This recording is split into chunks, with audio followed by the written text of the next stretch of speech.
मत इसके लिए कि हाँ, डरना नहीं है आपको इसके लिए कि सारी चीजें ऐसे हो रही। भाई ये मैं तो बहुत डरपोक हूँ। नॉर्मल है। आप जब एग्जाम हॉल में जाओगे सारी चीजें आपको रिकॉल होंगी, सब कुछ याद आएगा। बस अभी जितना हो सके रिवाइज करिए, पेज पलटते रहिए और पेजेस पलटते रहिए। बहुत ज्यादा उसके डीप में जाने की कोशिश मत करिए।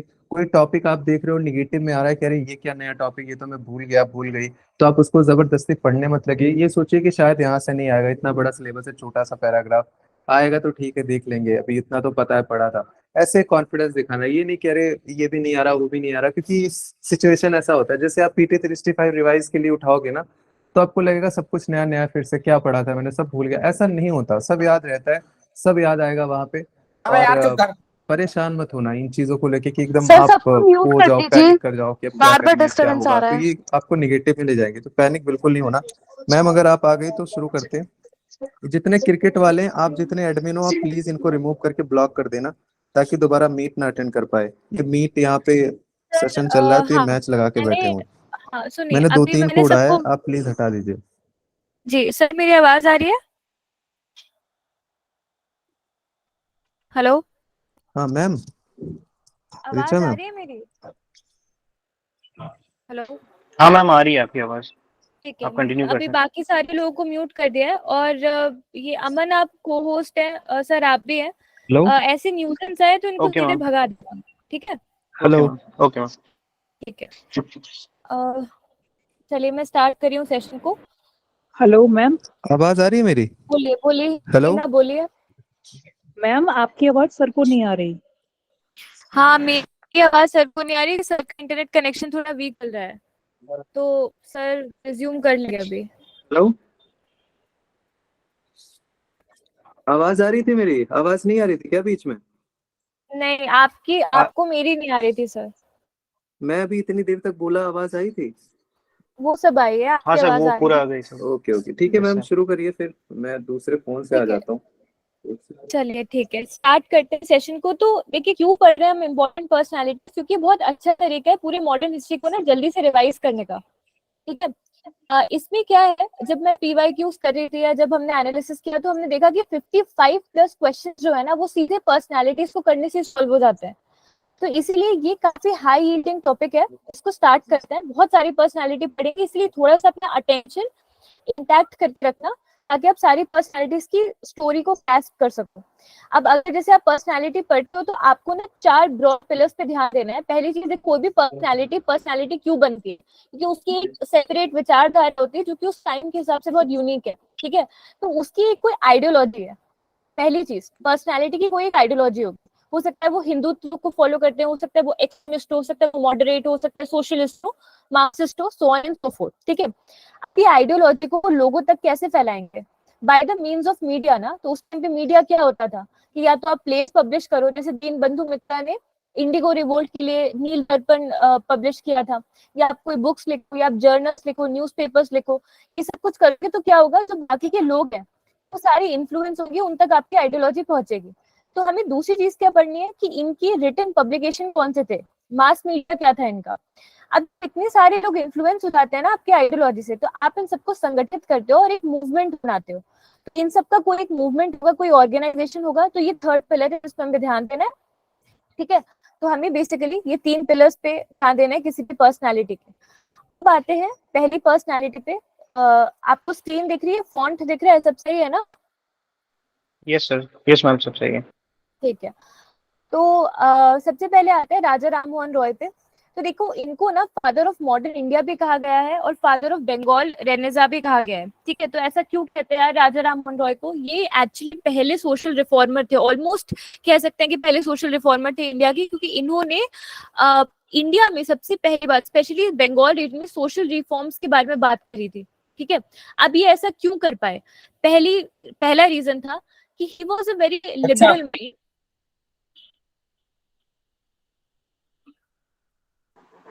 कैन फिर समवन दूसरी म्यूट दिस पर्सन प्लीज।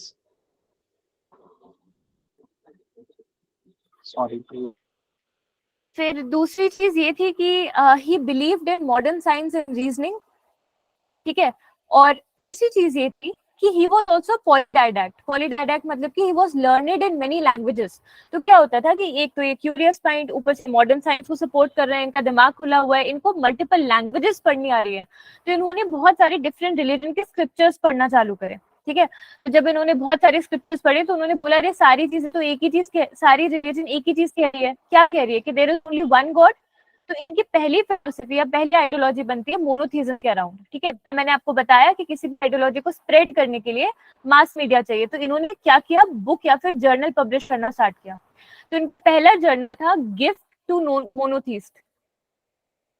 ठीक है, दूसरा था प्रिसेप्ट्स ऑफ जीसस। और ये जो जर्नल थे, जो पब्लिकेशन थे ना, ये पूरे इंडियन सब कॉन्टिनेंट में वन ऑफ द फर्स्ट थे। तो इसलिए हम इनको कहते हैं पायनियर ऑफ इंडियन जर्नलिज्म, क्योंकि इससे पहले इतने जर्नलिज्म लिखे भी नहीं गए थे।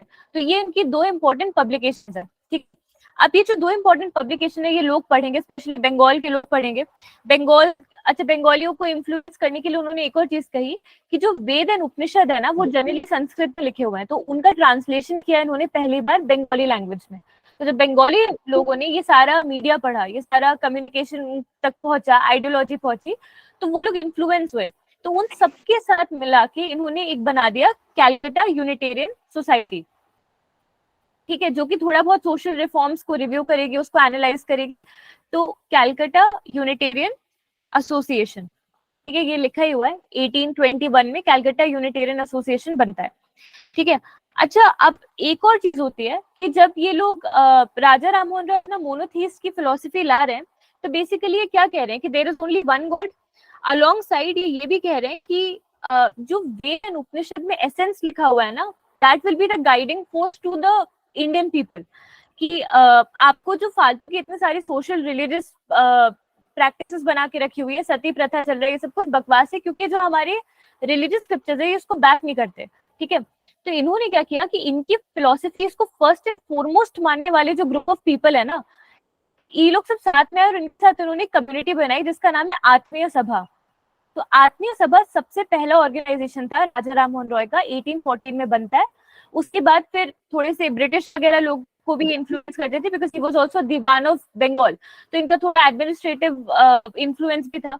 तो इन्होंने क्या किया कि बाद में कैलकाटा यूनिटेरियन एसोसिएशन बनाया 1821 में। ठीक है, अब जैसे जैसे ये ऑर्गेनाइजेशंस ग्रो हुई तो फाइनली इन्होंने एस्टैब्लिश किया ब्रह्मो समाज। ईयर बहुत इंपॉर्टेंट है, 1828 में ब्रह्मो सभा एस्टैब्लिश होती है और फिर बाद में यही ग्रुप बनके बड़ा बनके ब्रह्मो समाज बनता है। ठीक है, अब आत्मीय सभा या ब्रह्मो सभा का बेसिक काम क्या है? पहली चीज, इनकी फिलोसफी मोनोथीज्म को फैलाना। दूसरी चीज की जो भी कास्ट रिजिडिटीज या सोशल रिजिडिटी चल रही है, जैसे कि उस टाइम पे बहुत आइडल वर्शिप होती थी, बहुत ज्यादा फालतू के रिचुअल्स चलते थे, स्पेशली विमेन के एक्सप्लॉयटेशन की तरफ और चिल्ड्रन की एक्सप्लॉयटेशन की तरफ, तो उन सबको हटाना, सोशल इविल्स हटाना, तो ये सारा काम करता था ब्रह्मो समाज, आत्मीय सभा। ठीक है, अब इसके बाद आते हैं कि why is he called the father of modern India?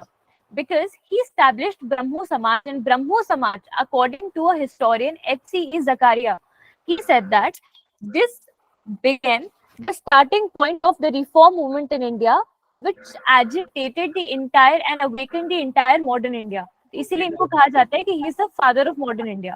ठीक है, अब आते हैं कि इन्होंने कौन कौन से सोशल रिफॉर्म्स करे। तो पहली चीज तो देखो जब ये समझ में आएगा ना कि जितनी भी चीजें सोसाइटी में चल रही है, स्पेशली जो बंगाल में बहुत सारी प्रैक्टिसेस चल रही है, वो मीनिंगलेस है, दे आर नॉट बैड, ये सोसाइटी के अपने ऑफशूट्स हैं। तो इन्होंने सबसे पहले जो सबसे गंदी प्रैक्टिस चल रही थी सती प्रथा की, उसको अपोज करना स्टार्ट किया। तो ये अलॉन्ग विद आत्मीय सभा के मेंबर्स, ये लोग ना विजिलेंट वर्कर्स बन जाते थे। जहाँ सती परफॉर्म होने वाली होती थी वहां जाके लोगों को मना करते थे, अवेयरनेस फैलाते थे, सो ऑन एंड सो फोर्थ। और इनके रिलेंटलेस एफर्ट की वजह से 1829 में तो 1828 में ब्रह्मो सभा बनी है, ठीक है, और 1829 में when William Bentinck was the governor general of India, he enabled a regulating act, जिसमें क्या हुआ था कि abolition of sati was imposed across India. It was due to efforts of Raja Ram Mohan Roy. फिर दूसरी चीज, he was against caste system, untouchability, superstition, intoxicant, यार कोई भी सोशल इविल है वो सबको मना करेंगे, ठीक है। उस टाइम पे इतने बड़े लेवल पे बोलना, अपोज करना भी बहुत बड़ी बात है, also very brave.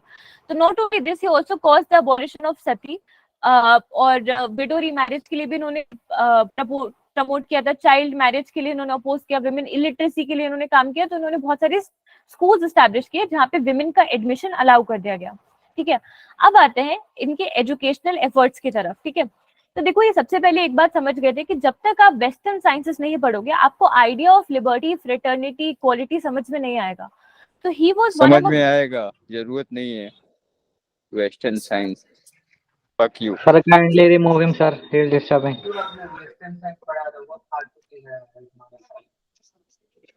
काफी फैंस आ गए हैं। तो फिर इन्होंने क्या किया, अलोंग विद डेविड हेयर इन्होंने हिंदू कॉलेज को एस्टैब्लिश किया। तो Hindu Excuse me, college was ma'am. Establish by Raj, बोलिए। Ma'am, someone is playing something. अमन आप हैं मैम यहाँ पे? अभी तक ना म्यूट मतलब कैमरा और म्यूट डिसेबल नहीं हुए हैं किसी भी पर्सन के। अच्छा, वैसे मैंने म्यूट करके रखा हुआ है, पर मैं 1 मिनट चेक कर लेती हूँ। मैम वो होस्ट के पास ही कंट्रोल रहता है, तो एक्चुअली सबको आप म्यूट कर दीजिए। हाँ, ऑल म्यूटेड ही है यार मेरे साइड से, तो मैंने तो ऑल म्यूट ही करके रखा है।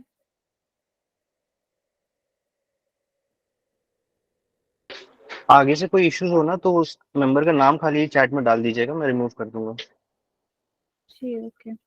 और आप को होस्ट हो अमन, तो अगर आप देख लो, हाँ अगर मैम, आप रिमूव कर पाओ तो। एक्चुअली इतने मेंबर्स हैं ना, मैं पता नहीं चलता, तो इसलिए मैंने मेंबर्स को हाँ बोल दिया, कुछ लगे तो हाँ चैट में डाल देना, मैं रिमूव ठीक है, कर मैं दूंगा। 2-3 को और को होस्ट बनाती हूँ। ठीक है, 1 मिनट रुकिए। ओके। हिना मैं आपको भी बना रही हूँ।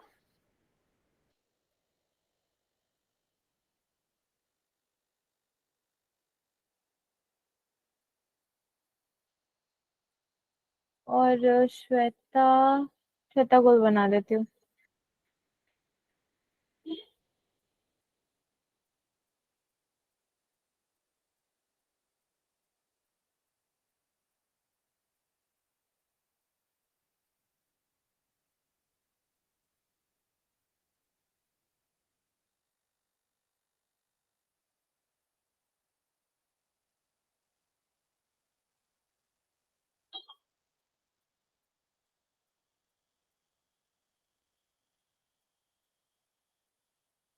स्क्रीन प्रेजेंट हो रहा है मेरा? नहीं मैम। नहीं मैम, मेरा स्क्रीन तो प्रेजेंट है, लेकिन वेट,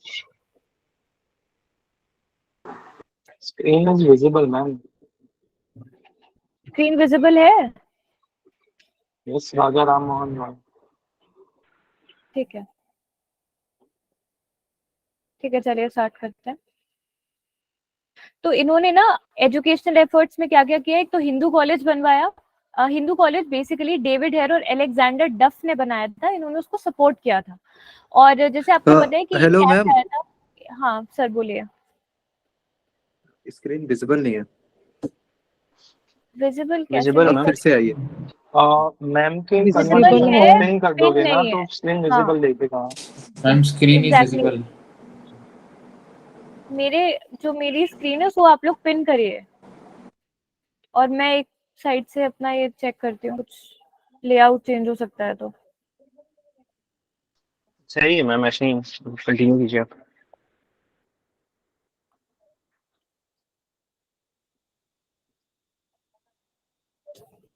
अरे यार,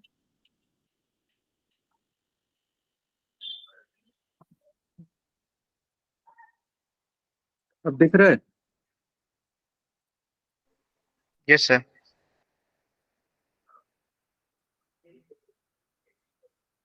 ठीक है, मैम दिख रहा है अब शायद। मैं रीशेयर कर रही हूँ, आप लोग 2 मिनट रुकिए बस।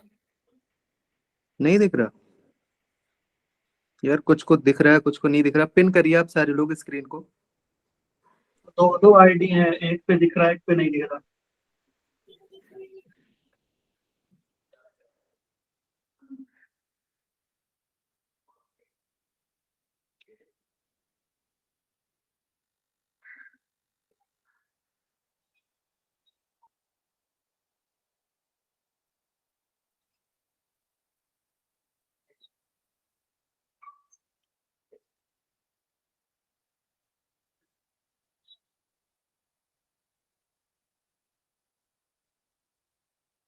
अभी नई एंट्री अगर कोई आएगा ना, प्लीज एक्सेप्ट मत करना।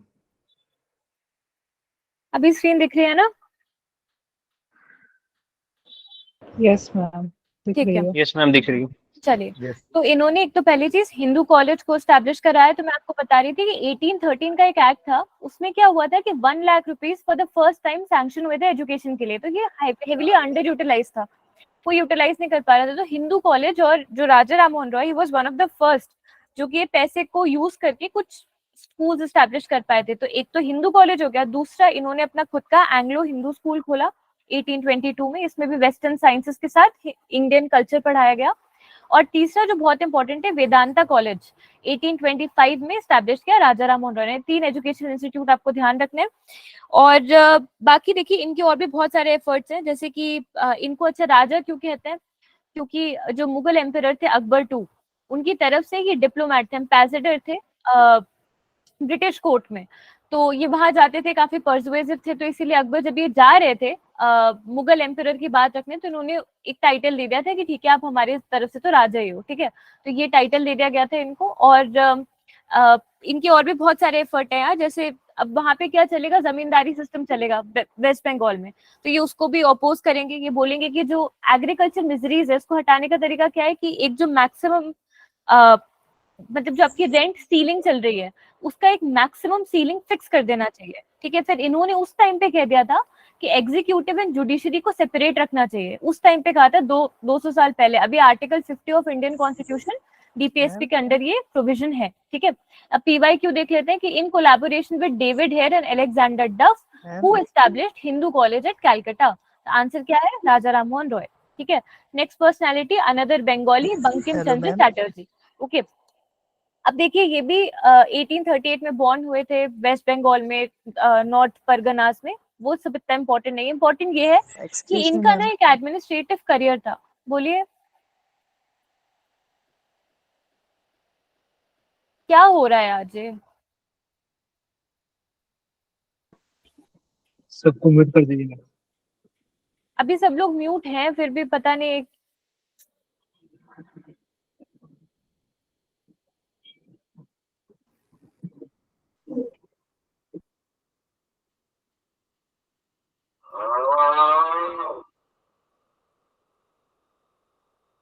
मीट फिर से स्टार्ट करवाइए, सबको म्यूट करके।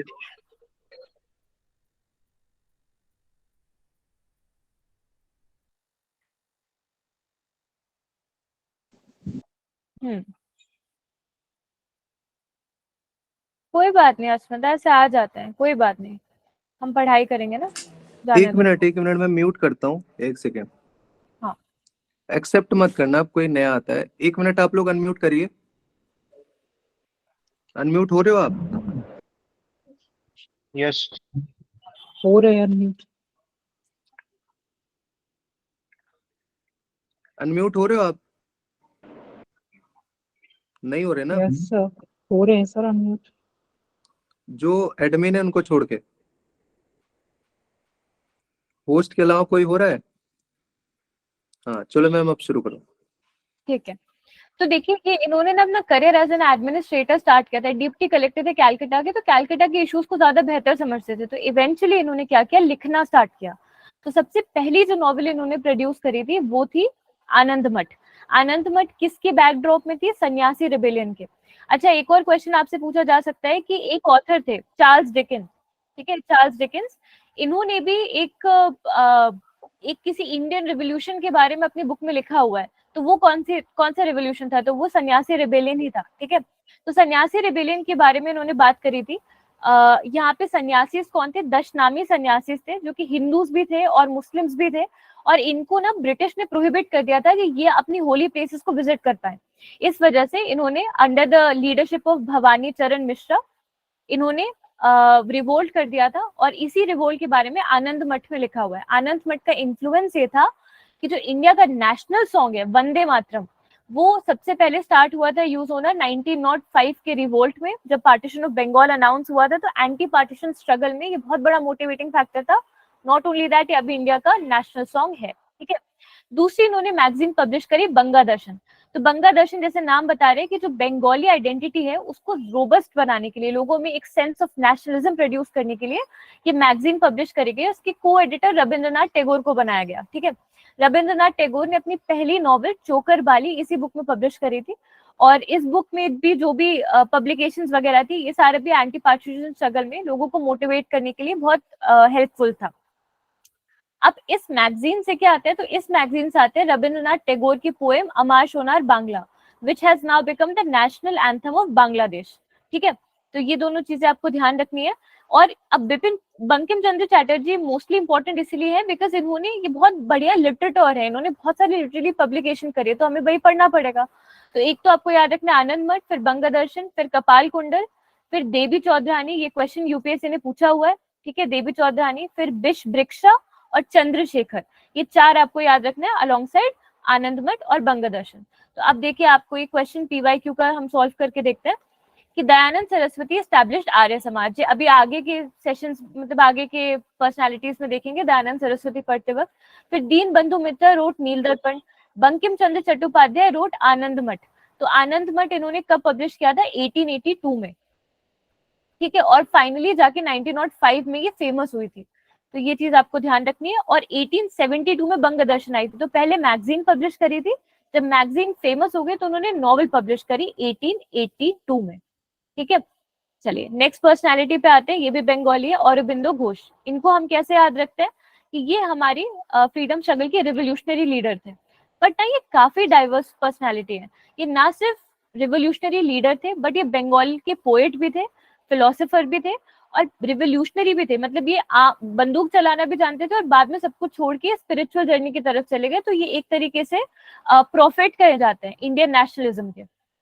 ठीक है, तो he is the prophet of Indian nationalism who also became a spiritual leader in the latter part of his life, और ऑब्वियसली रिवोल्यूशनरी फ्रीडम फाइटर तो ये थे। तो इनका जन्म भी कैलकाटा में होता है और इन्होंने अपनी अर्ली एजुकेशन दार्जिलिंग के स्कूल में करी। अब देखिए इनके साथ क्या होता है कि because he was of a revolutionary undertone, तो इनको ये समझ में आया एक्चुअली जितना भी यूथ एलिमेंट रहेगा ना उस टाइम का, वो सारे के सारे रिवोल्यूशनरी साइड पर ज्यादा इंक्लाइंड रहेंगे। तो इन्होंने क्या किया, सबसे पहले अनुशीलन समिति को स्टैब्लिश किया 1902 में। अनुशीलन समिति क्या है, एक रिवोल्यूशनरी ग्रुप है जो कि बंगाल से एसोसिएटेड है। तो इन्होंने और इनके भाई ने बरिंद्रनाथ घोष और औरबिंदो घोष, इन दोनों ने मिलकर अनुशीलन समिति स्टैब्लिश करी। Just a minute.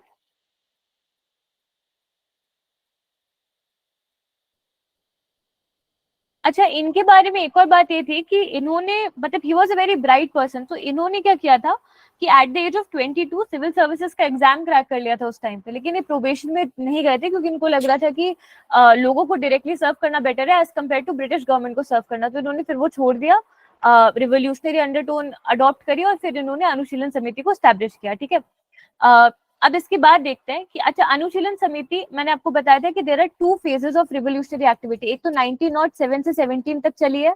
ठीक है, और एक आपके 1920s में आई थी जो रिवोल्यूशनरी एक्टिविटी थी।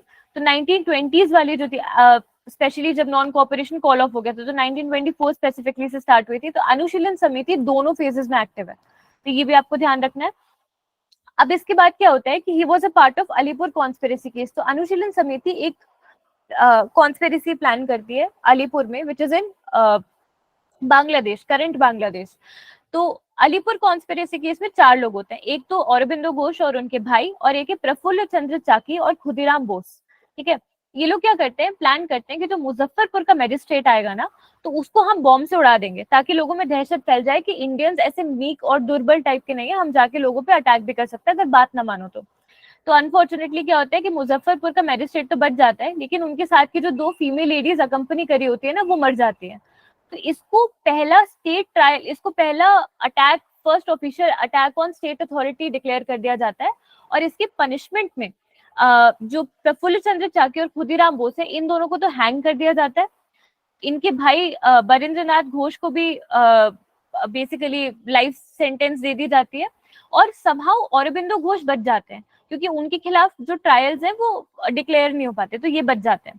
तो जब ये सब कुछ इतना देखते हैं कि मतलब ये जो अलीपुर कॉन्स्पिरेसी केस से हुआ और ये सारी जो पॉलिटिक्स है, ये सब कुछ इतनी आउट ऑफ वे जा रही है, तो इन्होंने ये डिसाइड किया कि I have to leave all this politics and I have to take the spiritual journey. तो फिर ये क्या करते हैं, पुडुचेरी चले जाते हैं और वहां पे औरबिंदो आश्रम खोलते हैं। वहां पे ही अलॉन्ग विथ मीरा अल्फासा आश्रम बनाएंगे और कुछ पब्लिकेशंस लिखेंगे, पब्लिकेशंस जैसे कि अपनी मैगजीन पब्लिश करेंगे, आर्या मैगजीन, ठीक है। तो यहाँ पे ये लोगों को इन्फ्लुएंस करने की कोशिश करेंगे कि आप कैसे स्पिरिचुअल जर्नी ले सकते हो।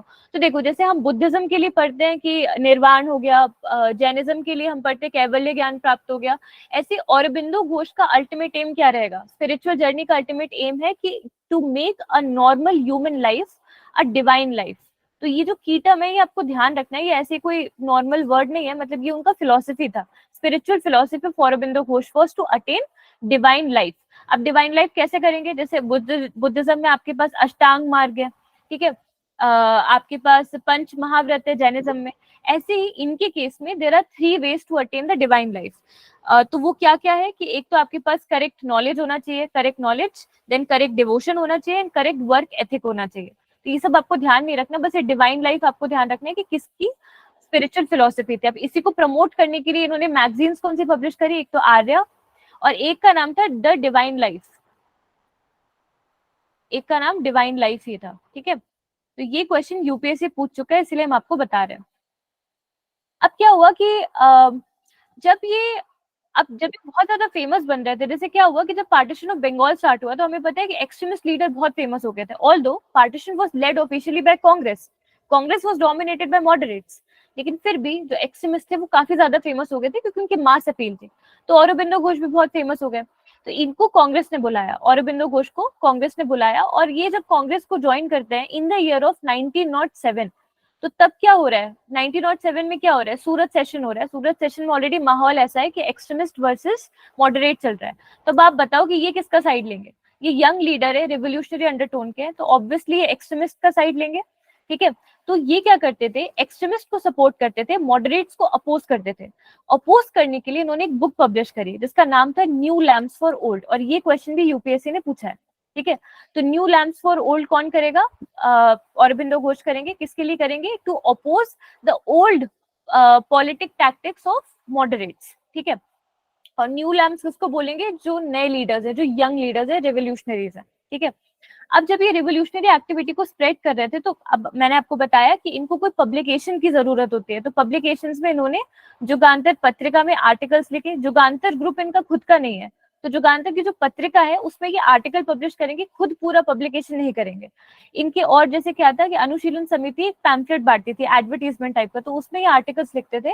उस पैम्फलेट का नाम था भवानी मंदिर, ये भी आपको याद रखना है, ठीक है। और इनकी कौन कौन सी बुक्स थी, ये यूपीएससी ने पूछा है कि एसेज ऑन गीता। तो गीता से आपको ये ध्यान रखना है, आपको 2 कंफ्यूजन होगा, एक तो तिलक पे कंफ्यूजन होगा क्योंकि तिलक ने भी गीता पे लिखा हुआ है, ठीक है, भगवत गीता रहस्य लिखा है, और एक एसेज ऑन गीता है। तो ये आपको ध्यान रखना है। औरबिंदो घोष क्यों, क्योंकि in the latter end of his life वो स्पिरिचुअल हो गए थे, इस तरीके से आप इसको याद कर सकते हो। फिर collected poems and place, synthesis of yoga, human cycle, ideal human unity, Savitri is also important. तो ये सारे आपको ध्यान रखने हैं। और थोड़ा डिफिकल्टी, अगर आपको ये सब नहीं पता होगा कि वो स्पिरिचुअल जर्नी की तरफ चले गए थे, तो आप कभी एलिमिनेट नहीं कर पाओगे कि ये सारी स्पिरिचुअल बुक्स औरबिंदो घोष की कैसे हो सकती है, बट ये है। तो अभी इसकी बात से आपको ये गलत नहीं करना है। अब देखिए ये PYQ है, देखते हैं ये सॉल्व हो रहा है कि नहीं। तो first Indian war of independence, ये अभी आगे के पर्सनालिटी से पढ़ेंगे। आनंद मठ अभी हमने देखा किसने लिखा है, बंकिम चंद्र चैटर्जी ने। कौन से ईयर में लिखा है वो भी देखा, किसके बैकड्रॉप में है, सन्यासी रिबेलियन, वो भी देखा।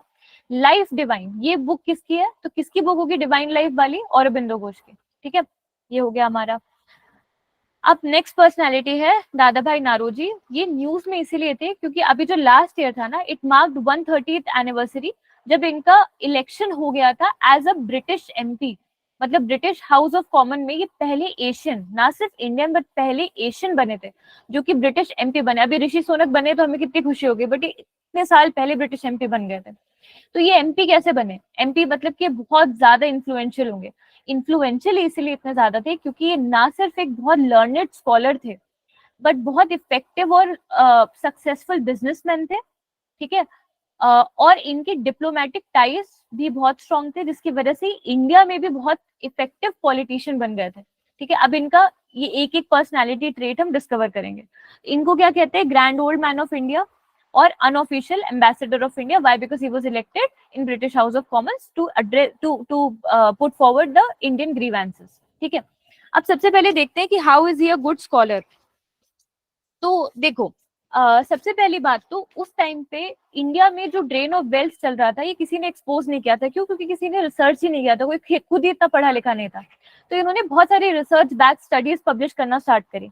उसमें से एक थी इनकी ड्रेन ऑफ वेल्थ थ्योरी, जो कि इनकी book poverty and un-British rule में पब्लिश हुई। ठीक है, तो इनकी दो मेजर बुक्स हैं, एक पॉवर्टी ऑफ इंडिया और पॉवर्टी एंड अनब्रिटिश रूल। इसमें इन्होंने प्रॉपर स्टैटिस्टिक्स पब्लिश करे कि इंडिया में ड्रेन ऑफ वेल्थ कैसे हो रही है और पॉवर्टी कैसे इनहैंस हो रही है इंडिया में। ठीक है, तो पहली चीज तो इन्होंने drain of wealth theory publish करी। दूसरी चीज की अच्छा, ड्रेन ऑफ वेल्थ थ्योरी में रिवील क्या हुआ था? ये रिवील हुआ था कि इंडिया में जितना भी रेवेन्यू जनरेट होता है ना, उसका 1/3 अपने आप ही ड्रेन हो जाता है। किसमें ड्रेन होता है? होम चार्जेस में। होम चार्जेस क्या होते हैं? ये ऐसे चार्जेस हैं जो कि इंडिया पे कर रहा है ब्रिटिश एडमिनिस्ट्रेशन को संभालने का, जो कि ब्रिटिश में काम कर रहा है, इंडिया में भी काम नहीं कर रहा है। इसका मतलब क्या होता है? सपोज इंडिया में वाइसरॉय काम कर रहा है, ठीक है, तो अगर इसको मुझे सैलरी देनी हो, पेंशन देनी हो, कुछ भी बेसिक पैसे देने हो, तो अगर वो इंडियन ट्रेजरी से आ रहे हैं तो इट मेक सेंस, क्योंकि एटलीस्ट इंडिया में काम कर रहा है। बट सपोज करो कि सेक्रेटरी ऑफ स्टेट है और इन्होंने कुछ ऑफिशियल्स अपॉइंट करके रखे हुए हैं इनको एडवाइस करने के लिए। अब ये लोग सब काम तो सेक्रेटरी ऑफ स्टेट के अंदर कर रहे हैं, ठीक है, लेकिन ये लोग क्या कर रहे हैं, कहीं ना कहीं इंडिया के अफेयर्स को भी मैनेज कर रहे हैं, but they have got nothing to do with India. ये इंडिया में आ भी नहीं रहे, इंडिया से इनको कोई लेना देना नहीं है। तो ये यही कहते थे कि ये हम इनको होम चार्जेस क्यों दे रहे हैं, जो घर पे बैठे हुए हैं उनको हम क्यों पैसा दें, जो घर से बाहर है, इंडिया में काम करे, उनको देना चाहिए। तो इन सबको फीड करने में, जो ब्रिटिश में बैठे हुए हैं उन सबको फीड करने में होम चार्जेस लगते थे, जिससे इंडिया का 1/3 रेवेन्यू सीधे सीधे ड्रेन हो जाता था। इस चीज को उन्होंने एक्सपोज किया था ड्रेन ऑफ वेल्थ थ्योरी में। ठीक है, फिर इसके बाद आते हैं कि इनके थोड़े से पॉलिटिकल करियर की बात करते हैं। तो ये भी ना एज अ एडमिनिस्ट्रेटर ही अपना करियर स्टार्ट करते हैं। He was the Diwan of Maharaja of Baroda. ठीक है, महाराजा ऑफ बड़ौदा से इनके बहुत अच्छे रिलेशन होते हैं। तो फिर क्या होता है, ये थोड़े से इन्फ्लुएंशियल हो जाते हैं, इनकी स्टैटिस्टिक्स वगैरह भी पब्लिश होती है, फेमस होने लगते हैं। इनका एक, जैसे मैंने आपको बताया, ये इफेक्टिव बिजनेसमैन भी थे। तो बॉम्बे की जो बहुत स्टार्टिंग की नई नई कॉटन फैक्ट्रीज थी ना, उनमें से इनकी कॉटन फैक्ट्री सबसे ज्यादा सक्सेसफुल मानी जाती थी। तो ये बहुत फेमस और सक्सेसफुल बिजनेसमैन भी थे। तो अब क्या हुआ, इनके पास पैसा भी आ गया, इकोनॉमिक पावर आ गया, पॉलिटिकल पावर आ गया, इनके पास एक तरीके से नॉलेज का पावर आ गया। तो इसकी वजह से इन्होंने अपना पॉलिटिकल करियर इन्फ्लुएंस बढ़ा दिया और इनका पॉलिटिकल करियर अब स्टार्ट होता है। तो सबसे पहले इन्होंने क्या स्टैब्लिश किया, बॉम्बे प्रेसिडेंसी एसोसिएशन। तो बॉम्बे प्रेसिडेंसी एसोसिएशन इन्होंने स्टैब्लिश किया था। फिर उसके बाद उसके ये वाइस प्रेसिडेंट भी बनते हैं। और ये जो बॉम्बे प्रेसिडेंसी एसोसिएशन है, this is responsible for being one of the 4 runners of Indian national Congress. तो इसीलिए हम इन्हें भी कह सकते हैं कि Dadabhai Naoroji was one of the founders of Indian national Congress, जो कि 1885 में बनती है। ठीक है, और दादा भाई नारोजी जो है ये एक तो मैंने बताया कि इंडिया में कैसे इन्फ्लुएंशियल थे, फिर इवेंचुअली जो महाराजा ऑफ बड़ौदा है ये इनको सपोर्ट करते हैं और ये ब्रिटिश चले जाते हैं। तो ट्रेड वगैरह की, बिकॉज इनकी फैक्ट्री रहती है, तो ट्रेड की वजह से इनके रिलेशंस बहुत अच्छे होते हैं ब्रिटिश के साथ भी। तो वहां जाते हैं, वहां पे भी पॉपुलर होने लगते हैं। तो वहां पे बनाते हैं ईस्ट इंडियन एसोसिएशन। ये बहुत इंपॉर्टेंट ऑर्गेनाइजेशन है। ठीक है, ये प्री कांग्रेस की इंपॉर्टेंट ऑर्गेनाइजेशन है, 1867 में बनती है। So he was the founder of India East Indian association. और इन्होंने वहां पे एक जर्नल लिखी to bring forward the grievances specially of the Parsi community. तो उन्होंने लिखा रास गुफ्तार। ठीक है, इसका मतलब क्या होता है, द ट्रुथ टेलर। तो वहां पे जाके उन्होंने ये मैगजीन वगैरह पब्लिश करी, जर्नल पब्लिश किया। ठीक है, इनके मेजर वर्क्स हम यहाँ पे देख ही चुके हैं। तब जब ये इतने ज्यादा फेमस हो गए तो he was able to garner lot of votes and that is why he got elected as British MP. ठीक है, तो आई होप इतना आपको दादा भाई नारोजी के बारे में समझ में आया। अच्छा, जब ये ड्रेन ऑफ वेल्थ को पब्लिश करते हैं ना, तो ब्रिटिश गवर्नमेंट भी चौकन्नी हो जाती है। ये ड्रेन ऑफ वेल्थ को एक्सपोज कर देते हैं ब्रिटिश पार्लियामेंट के पास। तो वहां पे ना एक कमेटी बैठती है, रॉयल कमीशन ऑन एक्सपेंडिचर। तो इनको उसका मेंबर बना दिया जाता है। तो he was one of the first Indians to be elected in और to be appointed in an expenditure commission that was established by British government. ठीक है, तो ये दादा भाई नारोजी हो गए। अब आते हैं एक्सट्रीमिस्ट लीडर लाला लाजपत राय पे। दादा भाई नौरोजी कौन है? मॉडरेट लीडर है, ठीक है। अब लाला लाजपत राय पे आते हैं। तो देखिए लाला लाजपत राय पंजाबी थे। पंजाब में उस टाइम पे इन्फ्लुएंस चल रहा था आर्य समाज का। हम अभी दयानंद सरस्वती पढ़ेंगे तो हम देखेंगे कि इसका जो पहला हेडक्वार्टर बनता है ना आर्य समाज का, वो लाहौर में बनता है। नहीं, पहला बनता है बॉम्बे में 1875 में, दूसरा बनता है लाहौर में। तो Lahore is obviously affecting the Punjab region also. तो वहां पे आर्य समाज काफी एक्टिव होता है। तो he started his political career being an Arya Samaji, ठीक है। और ये क्या मानते थे, इनकी आइडियोलॉजी सबसे पहले देखते हैं। ये मानते थे कि इंडिया को एक सेक्युलर स्टेट में डेवलप करना चाहिए। वेरी सरप्राइजिंगली सेक्युलर स्टेट इनके लिए क्या है? ऐसा स्टेट जिसमें nationalism is combined with Hinduism. तो ये मानते थे कि अगर हम हिंदुइज्म की वर्च्यूज को इनकॉर्पोरेट करेंगे ना, तभी सेक्युलर स्टेट बना पाएंगे। इसका मतलब क्या है? He is an Hindu activist, ठीक है। और मैंने आपको पहले के सेशन से बताया था कि कोई भी हिंदू एक्टिविस्ट है तो ही will be a part of Hindu Mahasabha that was founded by Madan Mohan Malviya in the year 1915।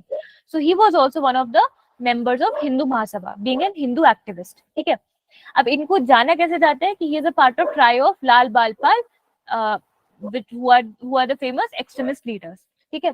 और हिंदू महासभा से इन्वॉल्व है, मैं आपको बता चुकी हूँ। अब इनका पॉलिटिकल कंट्रीब्यूशन देखते हैं। देखिए ये पॉलिटिकली बहुत फेमस हो गए थे because he was a very prominent Arya Samaji. तो कांग्रेस इनको इनवाइट करती है और ये कांग्रेस को ज्वाइन कर लेते हैं, ठीक है। अब क्या होता है कि वहां पे पॉलिटिकल एजिटेशन होते हैं पंजाब में, और ये पॉलिटिकल मतलब खुद भी बहुत एजिटेटेड रहते थे। तो ये जाके बहुत नारे लगाते थे, लोगों को करेक्ट कर देते थे। तो इसकी वजह से इनको डिपोर्ट कर दिया गया। स्पेशली जब एंटी पार्टीशन स्ट्रगल हुआ था तो हमने देखा था कि बहुत सारे लोगों को डिपोर्ट किया गया था, स्पेशली एक्सट्रीमिस्ट लीडर को। औरबिंदो घोष ने पॉलिटिकल एग्जाइल ले लिया था। आपके बाल गंगाधर तिलक को डिपोर्ट कर दिया था म्यांमार में। ऐसे इनको भी डिपोर्ट कर दिया गया था बर्मा में, ठीक है। अब बर्मा में बोर हो रहे थे जेल में, तो जब इनका सेंटेंस खत्म हो गया तो उन्होंने बोला क्या करें, क्योंकि इंडिया में तो कोई एक्टिविटी चली नहीं रही है। इंडिया में पूरा जो स्वदेशी मूवमेंट था वो क्लैम डाउन हो गया था। तो ये गए, ये चले गए फिर अपना अमेरिका में, ठीक है। अब अमेरिका में जाते हैं तो वहां पे बहुत सारी पॉलिटिकल एजिटेशन में पार्ट लेते हैं। ये थोड़ा गदर पार्टी को भी सपोर्ट करते हैं। वहां पे इंडिया में जो भी लेजिस्लेशन हो रहे होते हैं, जैसे रोलेट एक्ट आ जाता है, एनआरकेएल एक्ट आ जाते हैं, इन सबको अपोज करते हैं। कोमागाटा मारू इंसिडेंट होता है, उन सबको अपोज करते हैं। तो वहां पे पॉलिटिकली बहुत एक्टिव रहते हैं, लेकिन अभी तक कोई ऑर्गेनाइजेशन नहीं बनाएंगे अमेरिका में। पर क्या होगा, जैसे इनको देखेगा कि तिलक वापस आ चुके हैं इंडिया में, और तिलक ने अलॉन्ग विद एनी बेसेंट 1916 में होम रूल लीग एस्टैब्लिश कर दी है, तो ये बोलेंगे कि अरे तिलक तो भाई जैसा है, तिलक कर रहा है तो मैं भी करूंगा। तो इन्होंने अमेरिका में होम रूल लीग एस्टैब्लिश कर दी in the very next year 1917 में, ठीक है। अब क्या होता है 1917 में वहां पे एक्टिव होते हैं। फिर जब ये देखते हैं कि इंडिया में नॉन कोऑपरेशन लॉन्च होने वाला है, तो ये आके दोबारा इंडिया में स्टैब्लिश हो जाते हैं। और इंडिया में जब आते हैं नॉन कोऑपरेशन में पार्टिसिपेट करते हैं, तो उसी टाइम पे जो लेबर यूनियन है उसका बहुत अप्रोच चल रहा होता है, तो ये उसको भी लीड कर लेते हैं। और ये कहते हैं कि मतलब हमें एक all India trade union Congress बनाना चाहिए। तो इनके रिकमेंडेशन से all India trade union Congress बनती है, और ये इसके पहले प्रेसिडेंट इलेक्ट होते हैं इन द ईयर 1920। और ये कांग्रेस कब फाउंड हुई है? 1920 में, ठीक है। अब इन्होंने क्या किया, सपोर्ट किया non cooperation movement of Gandhi ji 1920 में। आपको बता चुकी हूँ, जलियांवाला बाग में ये प्रोटेस्ट करेंगे, रोलेट के लिए प्रोटेस्ट करेंगे। अब क्या होगा कि अच्छा जब ये यूएसए में जाते हैं ना, तो he got influenced by various political leaders, जैसे मजीनी, गैरिबाल्डी। ये क्वेश्चन यूपीएससी ने पूछा भी हुआ है, ठीक है। तो ये यूएस में जाके इन सबसे इन्फ्लुएंस हो जाते हैं, और इनका मतलब पॉलिटिकल आइडियोलॉजी जो है वो थोड़ा सा और सपोर्ट हो जाती है, थोड़ा रिवोल्यूशनरी एक्सट्रीमिस्ट की तरफ ही चले जाते हैं, ठीक है। अब क्या होता है कि when he comes back to India, then he becomes more politically basically engaged in with in the Congress, ठीक है। तो अब क्या होगा कि 1926 में इनको इलेक्ट कर दिया जाएगा as a deputy leader of central legislative assembly. अब वहां पे जाके क्या करेंगे, देखो 1926 में ये इलेक्ट हो रहे हैं, और 1927 में आपको पता है कि एक ब्रेक थ्रू आता है in the form of coming up of Simon commission. तो ये तो साइमन कमीशन को बर्दाश्त कर ही नहीं पाएंगे, तो ये क्या करेंगे कि being the deputy leader he will move a resolution in the assembly that we will officially reject the coming up of Simon commission. और क्या होता है कि जब साइमन कमीशन फिर भी आने लगता है, तो ये उसको अपनी टोली लेके जाते हैं, ब्लैक फ्लैग से साइमन गो बैक करके ऐसे अप्रोच करते हैं, तो वहां के जो पुलिस आती है, पुलिस आके इनको खूब डंडे मारती है, सारे ग्रुप को डंडे मार देती है। तो बेसिकली लाठीचार्ज होने की वजह से, ब्रूटल लाठीचार्ज होने की वजह से इनकी डेथ हो जाती है। And this agitated leaders like Bhagat Singh, ठीक है। और इन्हीं की डेथ को एवेंज करने के लिए भगत सिंह करते हैं लाहौर कॉन्स्पिरेसी केस, जिसको क्या कहते हैं कि कॉलोनल Sonder murder case, Saunders murder case, ठीक है। तो ये लाला लाजपत राय का हो गया। ओके, इन्होंने कोई ऐसी बुक वगैरह पब्लिश नहीं करके रखी हुई है, तो बस जितना मैंने आपको बोला इतना ध्यान रखना, फिर उसके बाद हम इसका PYQ देखेंगे। Now let's come to Veer Savarkar. तो वीर सावरकर तो अभी आपको इतना पता है, हिंदू पॉलिटिक्स में काफी फेमस नाम है, तो ये खुद भी हिंदू एक्टिविस्ट होंगे ना, और हिंदू एक्टिविस्ट होंगे तो हिंदू महासभा का पार्ट होंगे। तो पहला फैक्ट तो हमें यही समझ में आ गया, ठीक है। दूसरी चीज ये है कि इन्होंने हिंदू नेशनलिस्ट पॉलिसी फॉर्मुलेट करी थी, मतलब बेसिकली इनका काफी कंट्रीब्यूशन है हिंदुत्व बढ़ाने में। तो इंडिया के नेशनल पॉलिटिक्स में इन्होंने एक हिंदू नेशनलिस्ट पॉलिसी फॉर्मुलेट करी थी ताकि हिंदुत्व स्प्रेड हो, ठीक है। अब हिंदुत्व जो वर्ड है, ऑल्दो वीर सावरकर से एकदम कोरिलेट किया जाता है कि शायद इन्होंने बनाया होगा, बट नहीं, चंद्रनाथ बसु ने सबसे पहले हिंदुत्व को कॉइन किया था। ये सब इतना इंपॉर्टेंट नहीं है, बट आपको बस ये ध्यान रखना है कि ही was a very staunch Hindutva activist, but at the same time he was also somebody who favored modern science and atheism। यानी अगर कोई भगवान पे ना भी माने तो वो भी चलेगा, कोई मॉडर्न साइंस से माने तो वो भी चलेगा, यानी ये ऑर्थोडॉक्सिकल हिंदू नहीं थे, ठीक है। He was a very learned Hindu. Now coming to his childhood की ये वीर क्यों कहलाते थे, तो एट द एज ऑफ 12 क्या हुआ था कि इनके गांव में एक ऐसा राइट हो गया था, हिंदू मुस्लिम यूनिटी को लेके कुछ राइट हो गया था, तो सब लोग इधर उधर भाग रहे थे, कोई लीड नहीं ले रहा था। तो सावरकर आते हैं, इनका नाम विनायक दामोदर सावरकर है, तो ये आते हैं और ये अपने भाई और 4 लोग की टोली बना के, बहुत यंग से होते हैं, और जितने भी लोग होते हैं जो केओस मचा रहे होते हैं उनको मारते हैं और उनको भगा देते हैं, और फाइनली मतलब अपना एक अच्छा खासा लीडरशिप एस्टैब्लिश करते हैं। तो तब से इनका नाम वीर रख दिया गया, ठीक है, at the age of 12 only. फिर बाद में क्या होता है कि यूएस में जाते हैं लॉ पढ़ने, सॉरी यूके में जाते हैं लॉ पढ़ने। अब यूके में लॉ पढ़ने क्या जाएंगे, वहां पे तो जाके इन्फ्लुएंस हो जाएंगे, क्यों, क्योंकि वहां पे 2 रिवोल्यूशनरी ग्रुप्स काम कर रहे थे। तो पहला आपका ग्रुप था इंडिया हाउस। इंडिया हाउस किसका था, श्यामजी कृष्ण वर्मन का। और दूसरा था फ्री इंडिया सोसाइटी। तो फ्री इंडिया सोसाइटी किसकी थी, जर्मनी में थी, मैडम बिकाजी कामा की, ठीक है। तो ये इन दोनों को ज्वाइन कर लेते हैं और इन दोनों से इन्फ्लुएंस हो जाता है। अब ये दोनों क्या प्रोपोगेट कर रहे हैं, रिवोल्यूशनरी एक्टिविटी। तो जब इतना यंग इंसान रिवोल्यूशनरी ग्रुप्स को ज्वाइन करेगा तो खुद भी रिवोल्यूशनरी बन जाएगा, ठीक है। तो अब क्या करते थे कि इंडिया में बहुत सारी कॉन्स्पिरेसीज ना ऑर्गेनाइज करने लगता था इंडिया हाउस। तो इन्होंने ये उस कॉन्स्पिरेसी का लीड पार्ट होते थे। तो ब्रिटिश ने इनको पकड़ लिया कि ये जो एक वीर सावरकर है ये वहां पे जाके इंडिया में सारे ये घपले करा रहा है। तो क्या हुआ कि इनको बेसिकली एक्सपैट्रिएट कर दिया गया, एक्स्ट्राडिट कर दिया गया था इंडिया में वापस बुलाया गया 1910 में, because he was involve with India house. और क्यों बुलाया गया वो मैंने आपको बता दिया, ठीक है। तो जब भी इंडिया में इनको लाया गया तो इनको सबसे पहले बोला कि अगर आपने मतलब ये सारा काम बंद नहीं किया तो हम आपको जेल कर देंगे। तो क्या होता है, इमीडिएटली एक और कॉन्स्पिरेसी हो जाती है, और इवन दो इनका रोल नहीं होता लेकिन फिर भी ये एलिजिडली मान लिया जाता है कि सावरकर ने किया होगा, तो इनको सीधे सीधे जेल कर दिया जाता है। तो ये पहले इंडियन है जिनको 2 बार लगातार 2 बार, क्योंकि एक तो पहले इनकी सारी एक्टिविटी के लिए इन पे पहले एक चार्ज चल रहा होता है कि आपको लाइफ टाइम इम्प्रिजनमेंट देंगे और एक वार्निंग दी जाती है। लेकिन जब दूसरी बार होता है तो फिर इनके ऊपर 2 डबल चार्जेस लगते हैं, 2 बार लाइफ टर्म इम्प्रिजनमेंट के चार्जेस लग जाते हैं। He became the first ever Indian जिसके ऊपर ऐसे अजीब सा चार्ज लगा हुआ था, ठीक है। तो इनको सेल्युलर जेल, जो कि अंडमान निकोबार में है, वहां पे इनको डिपोर्ट कर दिया जाता है। और इस सेल्युलर जेल का नाम इसीलिए वीर सावरकर जेल भी है, सावरकर जेल, ठीक है। तो कहाँ पे इनको डिपोर्ट किया गया ये आप थोड़ा सा ध्यान रख लेना, ठीक है। अब वीर सावरकर जो है इनका एक बहुत बड़ा कॉन्ट्रीब्यूशन है रिवोल्यूशनरी एक्टिविटीज को बढ़ाने में। तो रिवोल्यूशनरी एक्टिविटी बढ़ाने के लिए कोई बुक लिखेंगे, तो उस बुक का नाम है इंडियन वॉर ऑफ इंडिपेंडेंस। ये क्वेश्चन यूपीएससी ने पूछा था, अभी हमने पिछले सेकंड स्लाइड में देखा था। इंडियन वॉर ऑफ इंडिपेंडेंस 1857, ये रिवोल्यूशनरी एक्टिविटीज के लिए बाइबल थी। It inspired leaders like Bhagat Singh etcetera to carry out revolutionary activity. So it was written by Veer Savarkar. और दूसरी इनकी बुक क्या थी, हिंदुत्व। तो ये तो अगर आप देखोगे तो आप एलिमिनेट कर ही लोगे, प्रॉपर हिंदुत्व के लिए कौन जाने जाते हैं, तो वीर सावरकर, ठीक है। और बाकी मैंने आपको बताया कि he was also very rational person, he supported modern science, he supported atheism as well. Okay, ये हो गया। अब आते हैं दूसरे लीडर पे, बाल गंगाधर तिलक। देखो, तिलक को maker of modern India, father of Indian revolution, Gandhi ji और जवाहरलाल नेहरू रिस्पेक्टिवली, गांधी जी ने मेकर ऑफ मॉडर्न इंडिया कहा था, जवाहरलाल नेहरू ने इनको फादर ऑफ इंडियन रेवोल्यूशन कहा था। क्यों?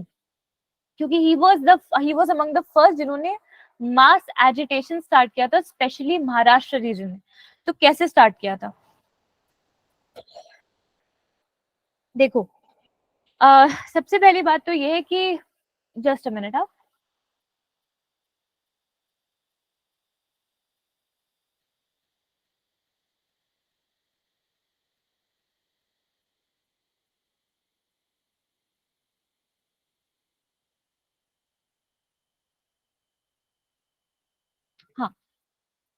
तो सबसे पहले क्या हुआ कि इन्होंने जो अपनी एक्सट्रीम आइडियोलॉजी थी, इनको रिवोल्यूशनरी तो नहीं बोलेंगे, ये एक्सट्रीमिस्ट ही थे, तो इन्होंने अपनी एक्सट्रीमिस्ट आइडियोलॉजी पब्लिश करना स्टार्ट करी। तो देयर वर टू न्यूज़पेपर्स, एक था केसरी और एक था मराठा। इसमें आपको इंपॉर्टेंट क्या याद रखना है कि मराठा इंग्लिश लैंग्वेज में था, जबकि आपको ऐसा लग रहा है ना कि ये थोड़ा सा रीजनल नाम लग रहा है, मतलब महाराष्ट्रियन टाइप का नाम लग रहा है, लेकिन it was a English newspaper, ठीक है। और जो केसरी था वो एक मराठी न्यूज़पेपर था, ठीक है। तो इन्होंने अपने आर्टिकल्स, इन दोनों बहुत फेमस है, इसलिए मैं आपको बता रही हूँ कि केसरी मराठा स्पेशली याद रखना है कि तिलक ने पब्लिश किया था। तो इसकी वजह से ये लोगों को इन्फ्लुएंस करते थे कि ब्रिटिश गवर्नमेंट को हमें फोर्स के थ्रू ओवर पावर करना चाहिए, ना सिर्फ ऐसे मॉडरेट वाली स्कीम के थ्रू। दूसरी चीज ये थी कि he was he was also a very prominent educationist. तो he started his career as being a math teacher, ठीक है। मैथ टीचर थे किसी प्राइवेट कॉलेज में। तो इनको ये समझ में आ रहा था कि जो इंडिया का जो एजुकेशन है वो खुद ही बहुत ज्यादा फॉल्टी है, बहुत ज्यादा वेस्टर्न बायस है उसमें, उसमें इंडियननेस नहीं, उसमें इंडियन कल्चर नहीं है, बहुत गलत ब्रेन वॉशिंग हो रही है लोगों की। तो इसीलिए इन्होंने क्या किया कि एक डेक्कन एजुकेशन सोसाइटी एस्टैब्लिश करी 1884 में, ठीक है। और ये Deccan education society will be responsible for producing new national education policy which will imbibe Indian culture along with western sciences, ठीक है। तो ये इनका एजुकेशन की तरफ थोड़ा सा हमने कंट्रीब्यूशन देख लिया कि कैसे ये एज अ टीचर स्टार्ट करे। फिर उसके बाद इन्होंने अपना खुद का भी एक स्कूल बनाया था, इंपॉर्टेंट नहीं है बट उसका नाम था न्यू इंग्लिश स्कूल, ठीक है, ये याद नहीं रखो। फिर बाद में क्या हुआ कि एजुकेशनल सिस्टम को रिफॉर्म करने के लिए इन्होंने डेक्कन एजुकेशन सोसाइटी एस्टैब्लिश कर दी, ठीक है। अब ये तो इनका एजुकेशनल एफर्ट हो गया। फिर दोबारा आते हैं कि ये एज अ हिस्टोरियन कैसे थे। तो he was also very famous historian who wrote 2 books. पहली बुक थी श्रीमद् भगवत गीता रहस्य, ये जनरली स्टेट पीसीएस वगैरह में पूछ लेते हैं तो ध्यान रखना। और दूसरा है आर्कटिक होम ऑफ वेदास, ये भी बहुत इंपॉर्टेंट बुक है। इसमें इन्होंने ओरिजिन ऑफ आर्यन थ्योरी दी थी। ये बहुत ज्यादा ब्रॉडली एक्सेप्टेड थ्योरी तो नहीं है, लेकिन एक क्वेश्चन आपसे पूछ सकते हैं। इसमें ये बोलते हैं कि जो वेदास है ना वो ऐसी तरीके से लिखे हैं कि लगता है कि वेद किसी आर्कटिक एनवायरनमेंट में लिखे गए होंगे। और वेदास को लाने के लिए कौन रिस्पॉन्सिबल है? Of course Aryans. तो ये कह रहे हैं कि आर्यंस डेफिनेटली आर्कटिक रीजन से आए। तो ये वाली जो आर्यन की ओरिजिन थ्योरी है ये बाल गंगाधर तिलक ने दी थी। तो he was not only a math teacher, educationist, but also a historian, ठीक है। अब आते हैं कि ही वाज अच्छा, ही was a part of Deccan education society. तो इसने क्या क्या रोल किया? पहला रोल तो ये किया कि नेशनल एजुकेशन पॉलिसी एस्टैब्लिश करवाई, स्पेशली साउथ इंडिया में। और दूसरी चीज, क्योंकि पुणे का फर्ग्यूसन कॉलेज है, that was also established bye Deccan education society for post secondary education. तो फर्ग्यूसन कॉलेज में भी बाल गंगाधर तिलक का रोल है। क्यों? Because he was the founder of Deccan education society, ठीक है। फिर अब इनका पॉलिटिकल करियर देखते हैं। तो पॉलिटिकल करियर तो तभी स्टार्ट हो गया था जब ये केसरी और मराठा लिख रहे थे। तो इसी से क्या हुआ था, इन्फ्लुएंस हो गया था चापेकर ब्रदर्स। और चापेकर ब्रदर्स उस टाइम पे पूना में प्लेग हो जाता था बहुत ज्यादा, जिसकी वजह से बहुत ज्यादा लोग मर जाते थे।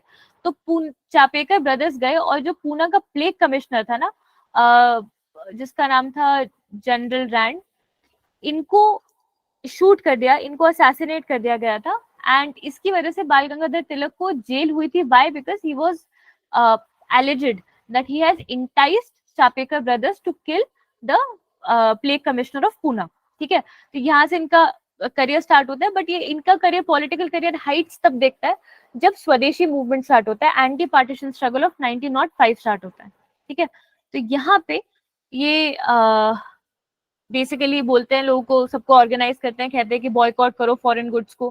फिर आपको ये भी पता होगा कि जो कांग्रेस की प्रेसिडेंटशिप है उसको लेके सूरत स्प्लिट हुई थी कि एक्सट्रीमिस्ट कह रहे थे कि हमारे तिलक इतने ज्यादा फेमस हो रहे हैं कि आपको तिलक को एक बार प्रेसिडेंटशिप देनी चाहिए, ठीक है। लेकिन इवेंचुअली क्या हुआ था कि सेशन जो कि बेसिकली नागपुर में होने वाला था उसको पूना में करा दिया गया था, सॉरी उसको सूरत में करा दिया गया था।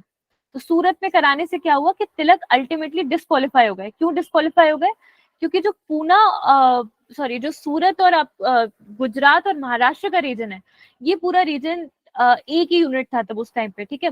और ये पॉलिसी होती थी इंडियन नेशनल कांग्रेस की कि जिस रीजन का लीडर है उस रीजन में अगर प्रेसिडेंटशिप होती है या सेशन होता है तो वहां पे वो प्रेसिडेंट नहीं बन सकता। तो बिकॉज सूरत में सेशन एकदम से अचानक से चेंज कराया गया जिसकी वजह से तिलक को प्रेसिडेंटशिप नहीं मिल पाई, तो इन्होंने मतलब ये और इनके फॉलोअर्स इन सब लोगों ने सेशन छोड़ दिया और वहां पे मॉडरेट और एक्सट्रीमिस्ट का स्प्लिट हो जाता है जिसको सूरत स्प्लिट कहते हैं ऑफ 1907। तो उसमें भी तिलक रिस्पॉन्सिबल है। फिर क्या होगा कि जो तिलक है, जो 1908 का अलीपुर कॉन्स्पिरेसी केस था ना, जो मैंने आपको बताया था, औरबिंदो घोष उनके भाई और प्रफुल्ल चंद्र चाकी, खुदीराम बोस इन्होंने किया था। तो बाल गंगाधर तिलक ने 1908 में इस अपने एक पब्लिकेशन में, केसरी की पब्लिकेशन में इसको सपोर्ट कर दिया था कि इसमें गलत क्या किया, सही तो किया। और इससे ब्रिटिश गवर्नमेंट काफी भड़क जाती है कि अरे आपने फिर से, अभी आपको पहले जेल करी केसरी वगैरह के लिए, आप फिर से सब लिखना चालू कर दिए। तो इसीलिए इनको दोबारा से जेल कर दिया गया, इनको भेजा गया मंडल है, ठीक है। इनको यहाँ के जेल में भेजा गया और इनको डिपोर्ट कर दिया गया। अभी 10 साल मतलब कुछ 8-10 साल तक वहीं पे रहेंगे, फिर इंडिया में वापस आ जाएंगे 1815 में, ठीक है। अब जब ये 1815 में आते हैं तो ये देखते हैं कि चारों तरफ सन्नाटा है, कोई रेवोल्यूशन ही नहीं चल रहा है, हम यहाँ पे इतना अच्छा छोड़ के गए थे, कोई बचा ही नहीं यहाँ पे। तो उन्होंने बोला कि फिर से हमें पॉलिटिकली ऑर्गेनाइज करना है। By also because there is world war 1 going on and world war 1 में जो इंडिया के ग्रीवेंसेस है वो एक्सप्रेस करने के लिए या इंडियन लोगों को पॉलिटिकली एजुकेट करने के लिए कोई ऑर्गेनाइजेशन है नहीं। कांग्रेस तो सिर्फ साल में एक बार सेशन लेके चली जाती है। हमें एक ऐसा ग्रुप चाहिए जो कि पूरे साल भर काम करे और प्रोडक्टिव वर्क कराए, लोगों को पॉलिटिकली अवेयर कराए। तो इन्होंने लीडरशिप ली, जैसे ये जेल से बाहर आते हैं 1906 में इन्होंने Indian home rule movement start कर दिया और होम रूल लीग बनाई, ठीक है। अब जो बाल गंगाधर तिलक है ये कौन से पार्ट्स को एडमिनिस्टर करेंगे होम रूल लीग के, तो आपको ध्यान रखना है महाराष्ट्र के, जो करंट मध्य प्रदेश है उसके, कर्नाटका के और बिहार के। तो सीपी और बिहार जो है वो करंट मध्य प्रदेश को ही टोटल कहा जाता है, कर्नाटका और महाराष्ट्र। और जो बाकी सारा रीजन होता है ना, that went under the leadership of Annie Besant, ठीक है। तो ये दो लोग मिलके आपका होम रूल लीग चलाते हैं। जो तिलक है, बिकॉज इनका रीजन ऑफ अरे मैं कह रहा हूँ कि ऐसे महाराष्ट्र है, पेंडिंग में रहने दो, कोई दिक्कत नहीं है, डिनाई मत करो बार बार। बिकॉज इनका रीजन ऑफ इन्फ्लुएंस महाराष्ट्र है, सीपी है, कर्नाटका है, तो हेडक्वार्टर भी यहीं का ही होगा। तो इनका हेडक्वार्टर रहता है बेलगाम, ठीक है। ये आपको ध्यान रखना है। फिर इसके बाद क्या होता है कि बाल गंगाधर तिलक ये भी नोटिस करते हैं कि होम रूलिंग अकेला इतना इफेक्टिव नहीं है, हमें कांग्रेस को भी रीस्ट्रक्चर करना पड़ेगा। तो जो 1916 का लखनऊ पैक्ट होता है ना, उसको फॉर्मुलेट करने में, उसको एक्चुअलाइज करने में दो लोग का बहुत बड़ा हाथ रहेगा। एक एनी बेसेंट का रहेगा, एक बाल गंगाधर तिलक का रहेगा। तो बाल गंगाधर तिलक अपने साइड से सारे एक्सट्रीमिस्ट को लेके आएंगे और बोलेंगे कांग्रेस को ज्वाइन कर लो, ठीक है। ऑल्सो एनी बेसेंट ये आपके मोहम्मद अली जिन्ना और जो मुस्लिम लीग है इन सबको कंसीड करेगी और फाइनली आपका लखनऊ पैक्ट हो जाएगा जिसमें your Muslim league will join the Congress and also extremist will come back and join the moderates, ठीक है। तो लखनऊ पैक्ट हो गया, कांग्रेस दोबारा से रिफॉर्म हो गई। अब क्या होता है कि फाइनली कुछ इन पे क्या होता है कि केस कर दिया जाता है तिलक पे और इनको यूके जाना पड़ जाता है। इनके ऊपर बेसिकली कुछ इन्होंने आर्टिकल लिखा रहता है। भाई केसरी तो एकदम ही इनके लिए बहुत ही बुरी चीज हो जाती है कि हर बार इनको जेल होती रहती है उसकी वजह से, तो कोई इन पे केस हो जाता है और ये यूके चले जाता है। इसीलिए अचानक से जो पूरा होम रूलिंग मूवमेंट है ना वो डैम डाउन हो जाता है। मैंने आपको पहले ही बताया था कि एनी बेसेंट भी चली गई थी पॉलिटिकल स्फीयर से और तिलक को भी यूके जाना पड़ गया, तो उस वजह से इनका इन्फ्लुएंस वहां पे खत्म हो जाता है, ठीक है। तो ये हो गया आपका बाल गंगाधर तिलक का। अब आते हैं नेक्स्ट अलूरी सीताराम राजू। तो इनका न्यूज में इसीलिए था बिकॉज जो लास्ट ईयर था वो इनकी 125th बर्थ एनिवर्सरी थी और वो मूवी आई थी RRR, उसमें भी शायद इनका कोई तो रोल था, मुझे उस एक्टर का नाम अभी याद नहीं आ रहा है। रामचरण थे शायद, तो उन्होंने इनका रोल प्ले किया था। तो अलूरी सीताराम राजू के बारे में पढ़ लेते हैं। इनको मन्यम विरुडू भी कहते हैं, which translates to Manyam stands for forest, Virudu means for hero. तो हीरो ऑफ फॉरेस्ट, तो भाई कौन से फॉरेस्ट के हीरो थे?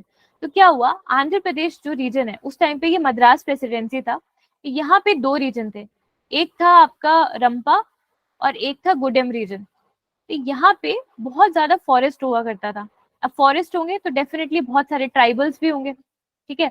अब क्या हुआ, ट्राइबल्स हुए, फॉरेस्ट हुए, और फॉरेस्ट जैसे ही देखा तो आगे सारे ब्रिटिश, क्योंकि ये it was very near to the port town also, ठीक है। तो ब्रिटिश ने देखा कि अरे यहाँ पे तो इतने सारे पेड़ हैं, तो उनको तो अपॉर्चुनिटी दिख गई इंफ्रास्ट्रक्चर डेवलप करने की। तो ब्रिटिश आए और ब्रिटिश ने बोला कि यहाँ पे सब पेड़ वेड़ काटते हैं, जंगल वंगल काटते हैं, ट्राइबल्स को हटाते हैं और यहाँ पे इंफ्रास्ट्रक्चर डेवलप करना चालू करते हैं, यहाँ पे पोर्ट टाउन बना लेते हैं, बिल्डिंग्स बना लेते हैं, रेलवे लाइन स्टैब्लिश कर देते हैं। तो ब्रिटिश क्या करते हैं, पहले तो चुपचाप ही काटते हैं, बाद में उसको रेगुलेट कर देते हैं मद्रास फॉरेस्ट एक्ट से, ठीक है। तो मद्रास का फॉरेस्ट एक्ट आता है और उससे क्या होता है कि इन सबके ट्राइबल्स के जितने भी राइट्स होते हैं, ट्रेडिशनल राइट, लाइवलीहुड राइट, ये सारे के सारे छिन जाते हैं। तो ऑफ कोर्स ट्राइबल्स काफी ग्रीव्ड रहते हैं, बट इनको कोई लीडरशिप नहीं मिलती, क्योंकि ये लोग खुद ही बेचारे दुखी लोग, वीक लोग, एम्पावरिश लोग, तो कैसे इनको लीडरशिप मिलेगी? तो तब आते हैं एक non tribal leader, Alluri Sitaram Raju, ठीक है। और ये बोलते हैं कि मतलब ये सेंट टाइप के होते हैं, साधु टाइप के होते हैं, आपको ऐसे इनकी इमेज से भी दिख रहा होगा। ये एक नॉन ट्राइबल एस्थेटिक हीरो रहते हैं और ये आके बोलते हैं कि आई विल लीड यू। इनको गोरिल्ला वॉरफेयर टैक्टिक आती है, तो ये इन सब ट्राइबल लोगों को सिखाते हैं और बोलते हैं कि चलो हम रिवॉल्ट करते हैं ब्रिटिश के अगेंस्ट, ठीक है। तो because of his courage that he showed ना, that is why he is known as Manyam Virudu, ठीक है। He played significant role in Rampa rebellion. Rampa rebellion कब होता है? Around 1922 to 1924। This is also the time following non cooperation movement. Therefore Alluri Sitaram Raju is also responsible for extending non-cooperation movement to South India, especially in the Andhra Telangana region, ठीक है। अब आपको पता है कि ये arms को use कर रहे हैं, तो ये खुद भी रिवोल्यूशनरी हुए ना, तो he was a revolutionary leader. Also he was a member of Calcutta secret society. तो कैलकाटा सीक्रेट सोसाइटी ने बाद में क्या किया था, चिट्टागोंग मीटिंग्स बैठाते थे ताकि बाद में जाके चिटगांव की आर्मरी रेड करे। तो वो क्या रेड है वो सब हम अभी देख लेंगे। तो basically Alluri Sitaram Raju is responsible और it is he is associated with Rampa rebellion. Year मैंने आपको बता दिया, रीजन मैंने बता दिया, कॉजेस बता दिए और अलूरी के बारे में थोड़ा सा आपको एक्सप्लेन कर दिया। अब आते हैं Dayanand Saraswati, very very important personality. तो Dayanand Saraswati is also known as Martin Luther King of India. Why? Because just like Martin Luther King, he was one of the first proponents of self governance। इससे पहले self governance की किसी ने बात ही नहीं करी थी। स्वदेशी वगैरह का कॉन्सेप्ट बहुत बाद में आता है, उससे बहुत पहले दयानंद सरस्वती ने कहा था कि इंडिया को जरूरत है and India for Indians, and this translated to, अरे मेरा पेन टेढ़ा चल रहा है, India for Indians, which means कि हमें सेल्फ गवर्नेंस की जरूरत है।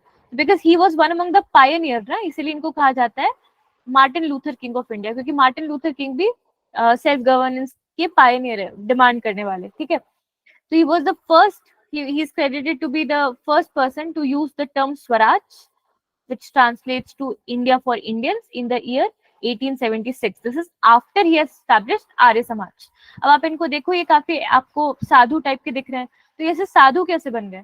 देखो क्या हुआ, he was born in Tankara village of Gujarat, और इनका असली नाम दयानंद सरस्वती नहीं है, तो काफी साधु जैसा नाम है ना, ऐसा किसी बच्चे का नाम थोड़ी होता है। इनका नाम था मूल शंकर तिवारी, लेकिन बचपन से काफी क्यूरियस माइंड थे, उन्होंने बोला कि चलो यार कुछ ट्रुथ जो अपने अराउंड ही देखते, जस्ट लाइक जैसे बुद्ध के साथ हुआ था वैसे इनके साथ हुआ कि अपने अराउंड बहुत डिस्क्रिमिनेशन देखते थे, एक्सप्लॉइटेशन देखते थे, तो उन्होंने बोला कि I need to find out the ultimate truth. तो उसके लिए he went as an ascetic, ये साधु बन गए और 15 साल तक जंगलों में घूमते रहे। जब फाइनली इनको ट्रुथ समझ में आया तो इन्होंने बोला कि ये ट्रुथ मुझे बाकी लोगों पे बताना है। तो कैसे बताएंगे? लिख के बताएंगे। मैंने आपको बताया कि ये लोग कोई मास मीडिया कुछ पब्लिश करते हैं, तो इन्होंने पब्लिश किया Satyarth Prakash. By because he is trying to expose the truth, ठीक है। तो देखो मैं इसीलिए इस पे एम्फेसिस दे रही हूँ क्योंकि आपको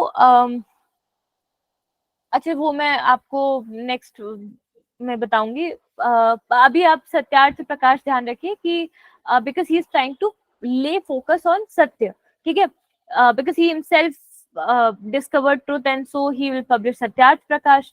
अब जब ये सत्यार्थ प्रकाश को पब्लिश करेंगे तो बहुत सारे लोग को इन्फ्लुएंस करेंगे, लोग इनके आइडियोलॉजी को समझेंगे, इनके पास आएंगे, ये सबको साथ में लेके ऑर्गेनाइजेशन बनाएंगे और उस ऑर्गेनाइजेशन का नाम रहेगा आर्य समाज. ठीक है, तो आर्य समाज क्यों? बिकॉज ही बिलीव्ड कि जो आर्यंस है वो इस डिस्क्रिमिनेटरी सेंस में नहीं कहते थे कि सुपीरियर रेस है, बट ये समझते थे कि पूरा इंडियन ही आर्यन है और जो हमारा इंडियन कल्चर है वो बहुत सुपीरियर कल्चर है, तो हमें उसको चेरिश करना चाहिए. तो इनकी अंडरटोन कैसे हुई? रिवाइवलिस्ट हुई ना. जैसे राजा राम मोहन रॉय जो है वो बोल रहे हैं कि हिंदू कल्चर तो अच्छा है लेकिन हिंदू कल्चर में बहुत सारे रिफॉर्म्स लाने की जरूरत है. तो राजा राम मोहन रॉय जो है वो रिफॉर्मिस्ट हो गए. ठीक है, लेकिन दयानंद सरस्वती क्या हो गए? रिवाइवलिस्ट. ये बोलेंगे गो बैक टू वेदास, ये बोलेंगे कि वेद को पढ़ोगे तो आपको समझ में आएगा कि बहुत सारे सोशल इवल्स या बहुत सारी जो इश्यूज हैं उनको कैसे डील किया जा सकता है. ठीक है, नाउ सो ही एस्टैब्लिश्ड आर्य समाज. सबसे पहला जो इसका यूनिट था वो बॉम्बे में बना 1875. Very very important, UPSC, state PCS हर जगह तो पूछ लेता है इसको, तो ये ध्यान रखना. और दूसरा हेडक्वार्टर बना लाहौर में. मैंने आपको बताया था कि लाला लाजपत राय इन्फ्लुएंस हुए थे, वो आर्य समाजी थे. क्यों? क्योंकि वो लाहौर वाले यूनिट में पार्टिसिपेट करते थे. ओके, अब इनका जो विजन है वो ये है कि जो इंडिया है वो हर लेवल पे, रिलीजियस लेवल पे, सोशल लेवल पे और नेशनल लेवल पे क्लासलेस और कास्टलेस होनी चाहिए. क्योंकि सारे जो इश्यूज चल रहे हैं इंडिया में जितने भी हैं वो सारे इसीलिए because we have discriminated people in terms of classes and caste. ठीक है, तो अभी फिलोसफी की क्लास तो है नहीं, तो इतना ज्यादा इसको अंडर फिलोसफिकल वो ना देते हुए आगे बढ़ते हैं. इन्होंने कॉलिंग दी थी कि गो बैक टू वेदास, क्योंकि मानते थे कि इंडिया का रॉक ऑफ एजेस जो सालों साल से चला आ रहा है, हमें गाइड कर रहा है, वो क्या है? वेदा. तो इन्होंने बोला वेद पढ़ो. ठीक है, रिवाइवलिस्ट है, समझ में आ गया हमको. एक और इनका कंट्रीब्यूशन है एजुकेशन सिस्टम में. तो एजुकेशन सिस्टम को कंप्लीट ओवरहॉल दिया गया बिकॉज इन्होंने पहली बार इंडिया में एक ऐसी चेन एस्टैब्लिश करी जो कि इंक्लूसिव और अफोर्डेबल एजुकेशन देती थी इंडिया के लोगों को विदाउट डिस्क्रिमिनेशन. तो वो चेन का नाम क्या था? दयानंद एंग्लो वैदिक. तो यहाँ पे ऑफ कोर्स वेस्टर्न साइंसेस पढ़ाई जा रही थी, वैदिक साइंसेस पढ़ाई जा रही थी. और दयानंद एंग्लो वैदिक स्कूल सबसे पहली बार 1886 में एस्टैब्लिश होता है. ठीक है, to realize the vision of Swami Dayanand Saraswati. और पहला डीएवीवी स्कूल कहाँ एस्टैब्लिश हुआ था? देखो, या तो बॉम्बे में होगा या तो लाहौर में होगा. ये दो रीजन ही ज्यादा इन्फ्लुएंशियल है ना, तो ये हुआ था लाहौर में. ठीक है, और बिकॉज इनका जो एजुकेशनल एफर्ट है उसने काफी सारे लोग को एजुकेट किया, इसीलिए सर्वपल्ली राधाकृष्णन ने कहा कि he is the maker of modern India. ये वैसे मेंस के आंसर में ज्यादा इंपॉर्टेंट है, प्रीलिम्स में इतना नहीं है, बट मैंने आपको बता दिया कि दयानंद सरस्वती का बैकग्राउंड क्या था, थोड़ी बहुत स्टोरी हमने देख ली. अब इसके बाद आते हैं ईश्वर चंद्र विद्यासागर पे. तो यूपीएससी ने इनसे रिलेटेड काफी क्वेश्चन पूछे, स्पेशली इनकी लिटरेचर से. तो आवाज आ रही है क्या सर? हाँ मैम, सही आ रहा है आपका आवाज. ठीक है, तो ईश्वर चंद्र विद्यासागर से हम स्टार्ट करते हैं. तो ये ना काफी गरीब घर से आते थे. इनके पापा बहुत ज्यादा अर्न नहीं करते थे, तो उस वजह से वो जो स्टोरी हम नहीं सुनते कि नाव से जा रहे हैं, तैर के स्कूल, वो सारी स्टोरीज इनकी हैं. ठीक है, कि काफी बुरी कंडीशन में पढ़ते थे लेकिन फिर भी ही was a very bright mind. तो ये स्कॉलर बन जाते हैं इवेंचुअली. जो स्कूल से पढ़ते हैं, स्कॉलरशिप से जो स्कूल में बनते हैं पढ़ते हैं, बाद में उसी की ये वो बन जाते हैं, प्रेसिडेंट बन जाते हैं, या फिर नॉट प्रेसिडेंट बट प्रिंसिपल बन जाते हैं. ठीक है, तो ये कहाँ से पढ़े हुए थे? ये संस्कृत कॉलेज से पढ़े हुए थे और संस्कृत कॉलेज के बाद में प्रिंसिपल बन जाते हैं. ठीक है, तो अब ये तो काफी लर्नेड माइंड है, काफी ब्राइट माइंड है और काफी बुरी कंडीशंस को इन्होंने फेस किया है. तो ये इस चीज की वैल्यू समझेंगे कि एजुकेशन बहुत पावरफुल टूल है. तो इनका पूरा फोकस कहाँ जाएगा? विद्यासागर इनका जो नाम था ना, ये कॉनोटेशन इनको संस्कृत कॉलेज ने ही दी थी, क्योंकि ये मतलब ओवरऑल ऑलराउंडर थे, हर सब्जेक्ट में टॉप करते थे, बहुत एक्सीलेंट परफॉर्मेंस था इनका. तो इनको ओशन ऑफ नॉलेज की उपाधि दी गई थी संस्कृत कॉलेज से. ठीक है, तो इन्होंने क्या किया कि बिकॉज ये इस बात को बहुत ज्यादा समझते थे कि एजुकेशन बहुत इंपॉर्टेंट टूल है, इसीलिए इन्होंने एजुकेशन को प्रोपोगेट करने का काम किया. तो सबसे पहले ये रियलाइज किया कि जिन लोगों तक एजुकेशन नहीं पहुंच सकती, जैसे कि जो नॉन ब्राह्मण लोग थे, अब मैंने पता नहीं कहा लिखा है, हाँ, जैसे नॉन ब्राह्मण लोग हैं, विमेन है, ट्राइबल्स हैं, इनको एजुकेशन अलाउड तक नहीं था, ये पैर नहीं रख सकते थे ऐसे कॉलेजेस में. तो इनके लिए इन कॉलेजेस के गेट खोले, स्पेशली संस्कृत कॉलेज के. तो अब यहाँ का जो बेसिक मैनेजमेंट था वो पूरा नाराज हो गया. उन्होंने बोला कि आप कैसे हमारे कॉलेज को पोल्यूट कर रहे हो, सबको लाके, तो इनको अपनी प्रिंसिपल की पोजीशन से हटा के इनको सनसेट कॉलेज से निकाल दिया गया। तो फिर इनको समझ में आया कि ठीक है, इस कॉलेज में तो नहीं, लेकिन मैं खुद ही अपने बहुत सारे स्कूल्स बनाऊंगा जो कि मेरी आइडियोलॉजी पे चलेंगे, कि सबके लिए जो स्कूल्स है वो ओपन होने चाहिए। तो ये हर जगह जाते हैं, चंदा वंदा मांगते हैं। कि इनके लिए स्टोरी है कि ये एक किंग के पास जाते हैं और किंग को बताते हैं कि हम सबको एजुकेशन देना चाहते हैं, हमें थोड़े से पैसे दे दो। तो किंग इनको जूता दे देता है। किंग बोलता है कि मुझे ये सब पसंद ही नहीं है, हम थोड़ी चाहते हैं कि सब लोग उठ जाएं, सब राजा बन जाए, तो आप मेरा जूता ले लो। फिर बाद में क्या होता है, ये उसको भी थैंक यू बोल देते हैं, जूता बेच के पैसे कमा लेते हैं, फाइनली स्कूल बना लेते हैं। तो किंग देखता है कि यार इनका रिजॉल्व कितना स्ट्रांग है। तो किंग बाद में जाके, मतलब वही है कि he is a visionary who humbled a king. King बाद में जाके अपना काफी सारा रेवेन्यू इनको दे देता है कि आप और स्कूल्स बनाओ। तो टोटल है 35 स्कूल्स एस्टैब्लिश कर देते हैं all over India with in 10 years. इसमें से बहुत सारे स्कूल्स ट्राइबल स्कूल्स होते हैं, बहुत सारे विमेन ओरिएंटेड स्कूल्स होते हैं। स्कूल का नाम बहुत ज्यादा इंपॉर्टेंट नहीं है, बट बेसिकली इनका जो एजुकेशनल या सोशल रिफॉर्म है वो स्टार्ट ही ऐसे हो रहा है कि ये एजुकेशनल इंस्टीट्यूशंस एस्टैब्लिश करेंगे। ठीक है, अब जब ये कर लिया है तो फिर ये इंडिया की सोसाइटी की तरफ जाएंगे और ये समझेंगे कि सबसे बुरी कंडीशन में चल रही है विमेन। तो ये विमेन स्पेशली जो विडोज है उनके राइट्स के प्रोपोनेंट बन जाएंगे। इनके एफर्ट की वजह से ही जो विडो का रीमैरिज का स्टिग्मा है वो रिमूव होगा और विडो रीमैरिज एक्ट 1856 में पास होगा। ठीक है, तो ये आपको ध्यान रखना है कि किसके एफर्ट से हुआ, ईश्वर चंद्र विद्यासागर के एफर्ट से। ठीक है, अब क्या होता था, इनको एक और बात समझ में आई कि लोग पढ़ाई इसीलिए नहीं कर पा रहे क्योंकि उनके लिए स्पेशली जो बंगाली लैंग्वेज है वो बहुत कॉम्प्लिकेटेड है। तो बंगाली लैंग्वेज को ईज करने के लिए इन्होंने बंगाली अल्फाबेट्स का ट्रांसलेशन प्रोड्यूस किया। ये आपको अभी ऐसे सुनने में लग रहा होगा कि बहुत इजी चीज है, लेकिन ये काफी स्टेट पीसीएस में पूछा हुआ क्वेश्चन है और ये बुक अभी तक स्कूल्स में, अभी तक बंगाल के स्कूल में पढ़ाई जाती है। तो इसका नाम है बॉर्नो परिचय। मतलब कि जो बंगाली अल्फाबेट्स है उनका इजी ट्रांसलेशन, उनका इजी डिसाइफरमेंट, ये इस बुक में इन्होंने करवाया था बॉर्नो परिचय में। ठीक है, फिर सोशल इवल्स को काउंटर करने के लिए उन्होंने कौन सी पब्लिकेशन करी, तो इसकी टेक्निक है बीबी। ऐसे आप बीबी से याद रखो, बाल्य विवाह, बहु विवाह और विधो विवाह। बहु विवाह वाला क्वेश्चन यूपीएससी पूछ चुका है। ठीक है, और दूसरा इनका एक और बहुत फेमस न्यूज़पेपर है सोम प्रकाश। तो मैंने अभी आपको बताया था कि आप दो चीजों में कंफ्यूज हो सकते हो, एक सत्यार्थ प्रकाश और एक सोम प्रकाश। तो आपको उसको कैसे ध्यान रखना है, Satyarth Prakash is talking about सत्य। तो सत्य की खोज कौन करने गया था, दयानंद सरस्वती, तो उनका सत्यार्थ प्रकाश है। और सोम प्रकाश न्यूज़पेपर ईश्वर चंद्र विद्यासागर का है। तो इनकी लिटरेचर आपको ध्यान रखनी है, बहु विवाह, बाल्य विवाह, विधो विवाह। ठीक है, बहु विवाह was for polygamy, multiple marriages. ठीक है, विधो विवाह विडो रीमैरिज के लिए, बाल्य विवाह चाइल्ड मैरिज के लिए। और इनका न्यूज़पेपर था सोम प्रकाश। ठीक है, अब हम फटाफट पीवाईक्यूज देख लेंगे। पहला देखते हैं कि he wrote the biographies of मजीनी, Garibaldi, Shivaji and Shri Krishna. ठीक है, he stayed in America for some time and was also elected to the Central Assembly. Who was this person? किसी का अगर माइक खुल रहा है, आई एम नॉट श्योर, तो मुझे आंसर बताओ इसका क्या आंसर होगा। यूएस कौन गया था, यहाँ इंडिया में डिपोर्ट हो गए थे, फिर वहां से यूएस चले गए, फिर होम रूल लीग बनाया, वापस इंडिया में आए। सी। Very good, Lala Lajpat Rai. ठीक है, नेक्स्ट क्वेश्चन है which among the following event happened earliest. तो पहला है स्वामी दयानंद सरस्वती एस्टैब्लिश्ड आर्य समाज। तो अभी हमने देखा 1875 में आर्य समाज एस्टैब्लिश हुआ था। पहला इसका हेडक्वार्टर बॉम्बे में था और दूसरा लाहौर में था। फिर दीनबंधु मित्रा रोट नील दर्पण। तो ये आपको इतना कुछ याद नहीं रखना है, बट ये 1860s के अराउंड में इन्होंने लिखा था। फिर बंकिम चंद्र चट्टोपाध्याय रोट आनंद मठ, ये वी हैव रेड कि 1882 में हुआ था।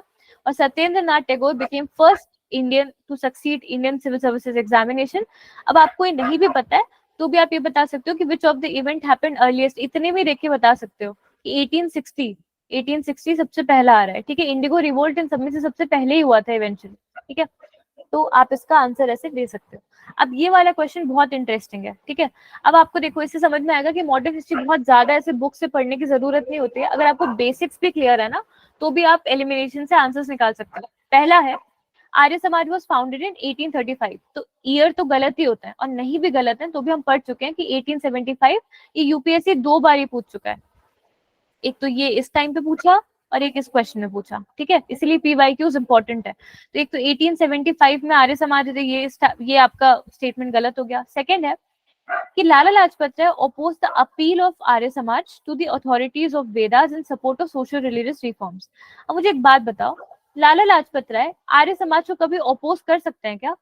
उन्होंने तो खुद ही अपना करियर एज आर्य समाजी स्टार्ट किया ना, अपोज क्यों करेंगे? तो आपने सेकंड को एलिमिनेट किया, और जैसे ही सेकंड को एलिमिनेट किया आपके पास आंसर आ गया। ठीक है, अब नेक्स्ट क्वेश्चन है, Who among the following started the newspaper सोम प्रकाश? तो सोम प्रकाश किसने किया? ईश्वर चंद्र विद्यासागर। और सत्यार्थ प्रकाश किसने किया? दयानंद सरस्वती। तो देखो वही मैंने आपको बताया था, कंफ्यूजन क्रिएट हो सकती है, बट अभी आपको कॉन्सेप्ट पता है तो नहीं होगी। फिर who among the following wrote the book Bahuvivah? तो मैंने आपको बीबी वाली ट्रिक से बताया कि इसका आंसर क्या है, ईश्वर चंद्र विद्यासागर। अब फिर से ऑथर और वर्क्स पे आते हैं। बंकिम चंद्र चैटर्जी ने क्या किया था? देवी चौधरानी, मैं आपको बता चुकी हूँ। दीनबंधु मित्रा का क्या है? नील दर्पण। ये देखो 3-4 बार पूछ चुका है यूपीएससी दीनबंधु मित्रा का, तो एक बार इसको जाके पढ़ लेना, इंडिगो रिवोल्ट वगैरह ईयर क्या है। और प्रेमचंद वगैरह का आपको इतना कुछ याद नहीं रखना है, तो आपको ये दो से एलिमिनेट करके आंसर आ जाएगा। ठीक है, अब हम लेते हैं 2-3 मिनट का ब्रेक, उसके बाद रिज्यूम करते हैं। ठीक है, दूसरी स्लाइड से, उसमें बाकी की पर्सनालिटीज हैं 10-20।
चलिए रिज्यूम करते हैं।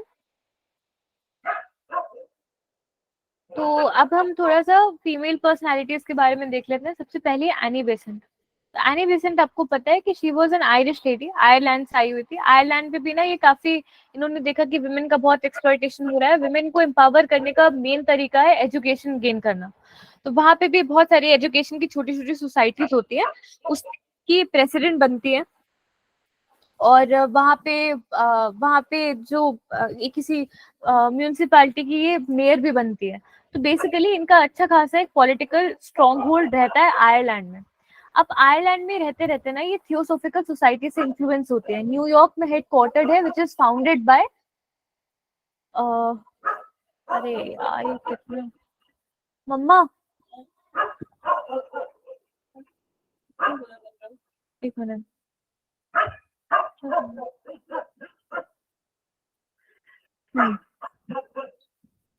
तो theosophical society, it is not founded by Annie Besant, but it is by colonel Olcott and madam Blavatsky. ठीक है, इसका हेडक्वार्टर जो होता है वो न्यूयॉर्क में होता है। और थियोसॉफिकल सोसाइटी का मेन काम ये होता है कि जो ओरिएंटल कल्चर, स्पेशली जो इंडियन कल्चर है, उसको रिवाइव करना और लोगों तक पूरी इंटरनेशनली उसका प्रचार करना। ठीक है, तो ये थियोसॉफिकल सोसाइटी से इन्फ्लुएंस हो जाती है। And being a member of the society, इनको काम दिया जाता है कि आप इंडिया में जाओ और इंडिया की जो स्क्रिप्चर्स उसको पढ़ो और इंग्लिश लैंग्वेज में ट्रांसलेट करो। ठीक है, तो इस वजह से ये आती है इंडिया इन 1893 और इस्टेब्लिश करती है अपने आप को अद्यार में, क्योंकि अद्यार जो था वो थियोसोफिकल सोसाइटी का हेडक्वार्टर था।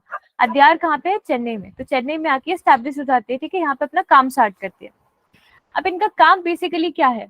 आपकी ये सब जो थियोसोफिकल सोसाइटी से रिलेटेड जितनी भी, मतलब इंडियन कल्चर से रिलेटेड जितने भी स्क्रिप्चर्स वगैरह है उनको रीड करना, उनको ट्रांसलेट करना, ओरिएंटल कल्चर को स्प्रेड करना। बट इवेंचुअली इनका खुद का भी एक हिस्ट्री ऑफ स्ट्रगल रहता है ना एजुकेशन से रिलेटेड आयरलैंड में। तो ये समझती है कि जो इंडिया में एक्सप्लॉयटेशन चल रहा है उसका भी क्योर एजुकेशन ही है। तो इसीलिए she becomes one of the most monumental figure in reforming the higher education. तो ये बहुत सारे एजुकेशनल इंस्टीट्यूशन एस्टैब्लिश करेंगे, more than 350 educational institution establish करती है इंडिया में। बट उसमें से सबसे ज्यादा फेमस है central Hindu college and central Hindu school, जो कि बाद में रिवैम्प होके क्या बनेगा? Banaras Hindu university by the efforts of Madan Mohan Malviya. ठीक है, तो सेंट्रल हिंदू स्कूल और कॉलेज किसने एस्टैब्लिश किया? एनी बेसेंट ने।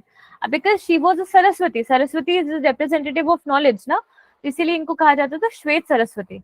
अगर ये कभी पूछे तो आप बता सकते हो कि एनी बेसेंट है। अब इनका और क्या कंट्रीब्यूशन रहता है? तो लिटरेचर में ये रहता है कि इनका काम क्या था कि जाके ट्रांसलेट करो, तो ये ट्रांसलेशन करती है गीता का, और गीता की ट्रांसलेशन को ये कहती है लोटस सॉन्ग। तो ये आपको ध्यान रखना है, लोटस सॉन्ग किसका ट्रांसलेशन है, किसने पब्लिश किया है? एनी बेसेंट ने। ठीक है, फिर दूसरा इनके कुछ पॉलिटिकल पब्लिकेशंस भी रहेंगे, जैसे कि न्यू इंडिया और कॉमनवील इंपॉर्टेंट पब्लिकेशन है, इसको भी हमें ध्यान रखना है। तो ये कुछ पब्लिकेशंस एनी बेसेंट प्रोड्यूस करती है। ठीक है, जब ये आती है इंडिया में तो ये एनालाइज करती है कि बेसिकली ऐसा तो था नहीं कि ब्रिटिश से कंप्लीटली अगेंस्ट थी, लेकिन इनको पता था कि इंडिया में पॉलिटिकल और एजुकेशनल अवेयरनेस बहुत कम है, तो एजुकेशनल अवेयरनेस पॉलिटिकल भी देना है। तो इसीलिए उन्होंने तिलक की लाइंस में होम रूल लीग बनाया 1916 में, और उसका हेडक्वार्टर चेन्नई था। और इनके पास कौन सी ब्रांच थी होम रूल लीग की? मैं बार बार बता चुकी हूँ, महाराष्ट्र, कर्नाटका और एमपी को छोड़ के बाकी इंडिया का पूरा ब्रांच जो था वो एनी बेसेंट के अंदर आता है। ठीक है, and she was also responsible for restructuring Congress. इनकी वजह से लखनऊ पैक्ट होता है, मोहम्मद वो जिन्ना को भी ले आती है ये कांग्रेस में, सब कुछ होता है। तो इनका जो पॉपुलैरिटी बढ़ती है 1916 में, उसको देखते हुए 1917 के सेशन में इनको प्रेसिडेंट बना दिया जाता है इंडियन नेशनल कांग्रेस का, जो कि कैलकाटा में हुआ है। ऑफ कोर्स साउथ इंडिया में होता तो ये बन नहीं पाती, तो कैलकाटा में कराया गया 1917 में, and she became the first female president of Indian national Congress.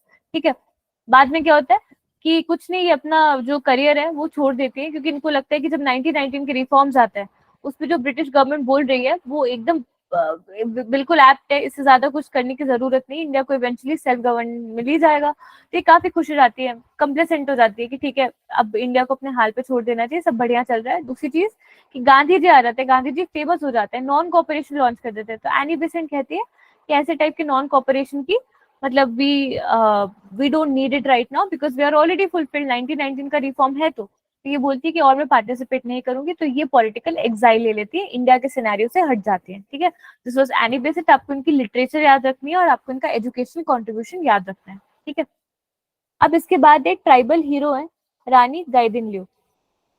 इनको डॉटर ऑफ हिल्स भी कहा जाता है, क्योंकि कौन से रीजन में थी? ये जो आपका मणिपुर नागालैंड का रीजन है, ये यहाँ पे काफी फेमस थी। इनका पॉलिटिकल करियर कैसे स्टार्ट होता है? इनका जो कजिन है वो हिराका कल्ट को फाउंड करते हैं। हिराका कल्ट मतलब क्या होता है कि जब क्रिश्चियन मिशनरीज ट्राइबल एरियाज में आ जाते हैं ना, तो बहुत ज्यादा बैप्टाइजेशन करने लगते हैं, सबको क्रिश्चियंस में कन्वर्ट करने लगते हैं। तो जो नागा कल्चर है उसको बचाने के लिए, ट्राइबल कल्चर को बचाने के लिए, नागा रेनेजा क्रिएट करने के लिए हिराका कल्ट इनका जो भाई है वो इंट्रोड्यूस करता है। तो ये एट द एज ऑफ 13 ही इस कल्चर को ज्वाइन कर लेते हैं। तो ये कल्चर पहले तो रिलीजियस कल्चर था, लेकिन बाद में फिर ये पॉलिटिकल एंगल ले लेता है और ये ब्रिटिश के खिलाफ काम करने लगता है। तो इस तरीके से इनका पॉलिटिकल करियर स्टार्ट होता है। ठीक है, जब मतलब ये अपना एजिटेशन दिखाती है, तो ये कोशिश करती है कि जो ब्रिटिश है मणिपुर नागालैंड में, इनका रीजन ऑफ इन्फ्लुएंस है ये, तो आपको बेसिकली इतना याद रखना है, वहां से ब्रिटिश को भगाने की कोशिश करेगी, नॉन कोऑपरेशन में पार्टिसिपेट करेंगी, सिविल डिसोबीडियंस मूवमेंट में पार्टिसिपेट करेंगे, एंड इवेंचुअली इनको जेल हो जाएगी। ठीक है, लेकिन इनके लिए मतलब जवाहरलाल नेहरू इनको काफी सपोर्ट करते थे, बोलते थे कि इनको तो मैं निकाल के रहूंगा। तो फिर इसीलिए इनको जब लाइफ सेंटेंस हुई तो नेहरू ने लीड ले लिया था कि I will pledge to release her, and it was Nehru only who gave her the title of Rani. तो रानी गाइडिन को आपको देखना है कि ये कौन से रीजन में थी, कौन से कल्ट को इन्होंने ज्वाइन किया था, या किसकी पार्टिसिपेंट थी, और कौन से नेशनल मूवमेंट में पार्टिसिपेट किया था। एक तो सीडीएम हो गया और एक नॉन कॉर्पोरेशन हो गया, ठीक है। फिर इसके बाद है प्रीति लता वाडेकर। अब ये एक मूवी है खेले हम जी जान से, उसमें जो दीपिका पादुकोण का कैरेक्टर है वो प्रीति लता वाडेकर से ही इंस्पायर्ड है। तो ये क्या है, she is a firebrand women of Indian freedom struggle, she is Rani Lakshmibai of this particular era. She is a revolutionary leader who started her career as a teacher बनी, वहां पे रिवोल्यूशनरी इन्फ्लुएंस हुआ, कुछ बुक पढ़ के। Also waste Bengal में रहती थी, तो वेस्ट बंगाल में ऑलरेडी जुगांतर ग्रुप चल रहा था, अनुशीलन चल रहा था, सूर्य सेन का इंडियन रिवोल्यूशनरी आर्मी चल रहा था। तो ये काफी इन्फ्लुएंस हो गया। इन्हें बोला कि टीचिंग वीचिंग छोड़ो, मुझे नेशनल फ्रीडम स्ट्रगल में पार्टिसिपेट करना है, रिवोल्यूशनरी बनना है। तो ये क्या करती है कि सबसे पहले समझती है कि अगर मुझे इंडियन रिवोल्यूशनरी आर्मी को ज्वाइन करना है सूर्य सेन की, तो मुझे सबसे पहले तो कॉम्बैट ट्रेनिंग सीखनी पड़ेगी। तो वो सीखने के लिए दीपाली संघ को ज्वाइन करती है। ये एक एनजीओ है जो कि विमेन को कॉम्बैट ट्रेनिंग प्रोवाइड करता था। खूब सीख के जाती है रिक्रूटमेंट होता है आईआरए में, तो वहां पे इनको रिजेक्ट कर दिया जाता है। तो रिजेक्ट हो जाती है तो बोलती है कि अरे अब मैं क्या करूं। तो फिर ये मिलती है कल्पना दत्ता से, और ये दोनों लेडी साथ में जाके फिर से प्रिपेयर करना स्टार्ट करती है, रिगरस ट्रेनिंग करती है, और दोनों फिर से आती हैं आईआरए में, और फाइनली ये दोनों सिलेक्ट हो जाती हैं, ठीक है। तो यहाँ पे हमने ये देखा कि she finally became a part of Indian revolutionary army of Surya Sen. अब दिस पर्टिकुलर ये जो आर्मी है, इसका क्या मेन रोल रहेगा? इसका मेन रोल है चटगांव आर्मरी रेड को ऑर्गेनाइज करने में। तो चटगांव आर्मरी रेड क्या होता है? बेसिकली बंगाल में there were two main reasons, ठीक है। एक तो आपका कोलकाता था और एक आपका चटगांव रीजन था। ये आपका एडमिनिस्ट्रेटिव सेंटर था और ये आपका आर्मरी सेंटर था। जितने भी ब्रिटिश के आर्म्स रहते थे वो चटगांव के रीजन में बेस्ड होते थे। तो इन्होंने बोला कि हमें कोलकाता की नब्ज को वीक करना है, नर्व को वीक करना है। तो कैसे करेंगे कि we have to cut the ties between Chittagong and Kolkata. पहली बात तो इन्होंने क्या किया कि जो कम्युनिकेशन लाइंस उन सबको डिस्टर्ब कर दिया, और दूसरी चीज कि ये चटगांव रीजन में जो आर्म्स रखे रहते थे इन सबको रेड मार के इनको चोरी करने का प्लान था। तो टोटल 63 लोगों के साथ इन्होंने प्लान बनाया। इसमें प्रीति लता वाडेकर भी एक होती है, और फिर चटगांव आर्मरी रेड आपका परफॉर्म होता है। बहुत ज्यादा सक्सेसफुल तो ये नहीं होता, लेकिन इसमें ये एस्टैब्लिश हो जाता है कि प्रीति लता वाडेकर के पास एक्सेप्शनल लीडरशिप स्किल्स है, ठीक है, क्योंकि ये बच जाती है और अपने कुछ और लोगों को भी बचा के ले आती है। तो इनको दूसरा टास्क दिया जाता है to seize the European club. एक यूरोपियन क्लब होता है जिसका नाम है पहाड़तली यूरोपियन क्लब। तो इससे ना जो बंगाल के रेवोल्यूशनरी थे ये काफी चिढ़ते थे, क्योंकि इन्होंने ना अपने गेट में बोर्ड लगा के रखा था जिसमें लिखा था कि Indians and dogs are not allowed. तो ये लोग काफी एजिटेट हो गए थे कि अरे हमें डॉग से कैसे कंपेयर कर रहे हैं। तो इस वजह से इन्होंने प्लान किया कि जो पहाड़तली यूरोपियन क्लब है इनको सीज करना है, इन सबको मारना है। तो इसके लिए लीडर बनाया गया था प्रीति लता वाडेकर को। तो ये एक लड़के का गेटअप करके आती है, लीड करती है 11 लोगों को, जो लोग, और she was like only of the age of 21। तो she went over there, attack करते हैं, लेकिन जब इनको फाइनली समझ में आते हैं कि सब मरने वाले हैं, तो ये अपना साइनाइड की गोली लेके सुसाइड कर लेती है। तो बेसिकली प्रीति लता वाडेकर में आपको क्या क्या ध्यान रखना है कि कौन से ग्रुप से एसोसिएटेड है, रेवोल्यूशनरी है, और उनमें कौन कौन से इन्होंने चटगांव आर्मरी रेड में पार्टिसिपेट किया है, ठीक है। इसके बाद आते हैं गोपाल गणेश आगरकर। तो just give me a minute.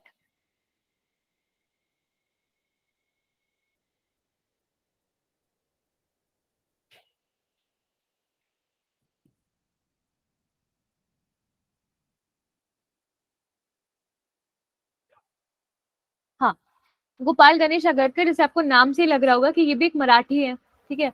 अब मराठी में हमें दो मराठी पता है जो काफी फेमस हो गए, एक तो तिलक हो गए और एक आगरकर हो गए, और ये दोनों ना ऑलमोस्ट बेस्ट फ्रेंड्स है, एकदम बीएफएफ्स, ठीक है।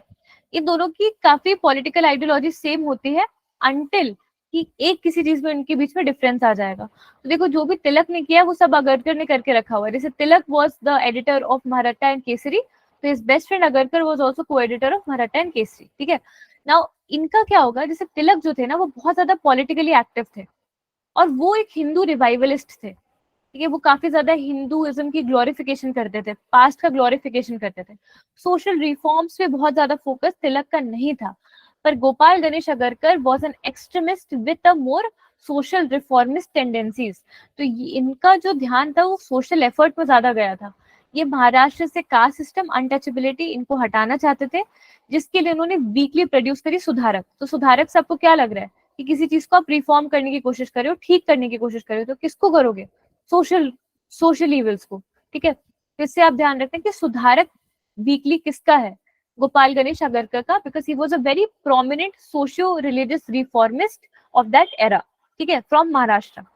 तो तिलक के वैसे बेस्ट फ्रेंड थे, लेकिन तिलक से कुछ डिफरेंसेस भी थे। जैसे जो तिलक थे वो रिवाइवलिस्ट थे, वो बोलते थे कि आप अंधा ग्लोरिफिकेशन करो हिंदुइज्म का, मतलब उस पर कोई डाउट ही नहीं कि हिंदुइज्म से बेस्ट रिलीजन कोई नहीं है। लेकिन अगरकर कहते थे कि हिंदुइज्म के मिस इंटरप्रिटेशन की वजह से बहुत सारे सोशल इवल्स आ गए, हमें हिंदुइज्म को रिफॉर्म करना है। तो he was reformist, Tilak was a revivalist. ठीक है, and he was against the false glorification of past that was probably done by Bal Gangadhar तिलक। ठीक है, तो गोपाल गणेश अगरकर का हमने कौन सा एंगल देखा कि he is a social reformer. इन्होंने सुधारक वीकली लिखा हुआ है। और एजुकेशन रिफॉर्म क्या है? जैसे तिलक का हमने देखा था कि डेक्कन एजुकेशन सोसाइटी के पार्ट है। डेक्कन एजुकेशन सोसाइटी ने फर्ग्यूसन कॉलेज एस्टैब्लिश किया है, तो ये भी तो उनके बेस्ट फ्रेंड है ना, सेम चीजें करेंगे। ये भी डेक्कन एजुकेशन सोसाइटी के पार्ट है और ये भी फर्ग्यूसन कॉलेज को एस्टैब्लिश करने में he will play a major role. ठीक है, बस अगरकर के बारे में इतना बेसिक पता है, उतना काफी है। अब आते हैं गोपाल हरि देशमुख पे। इनको कहा जाता है कि ये राजा राम मोहन रॉय है वेस्टर्न इंडिया के।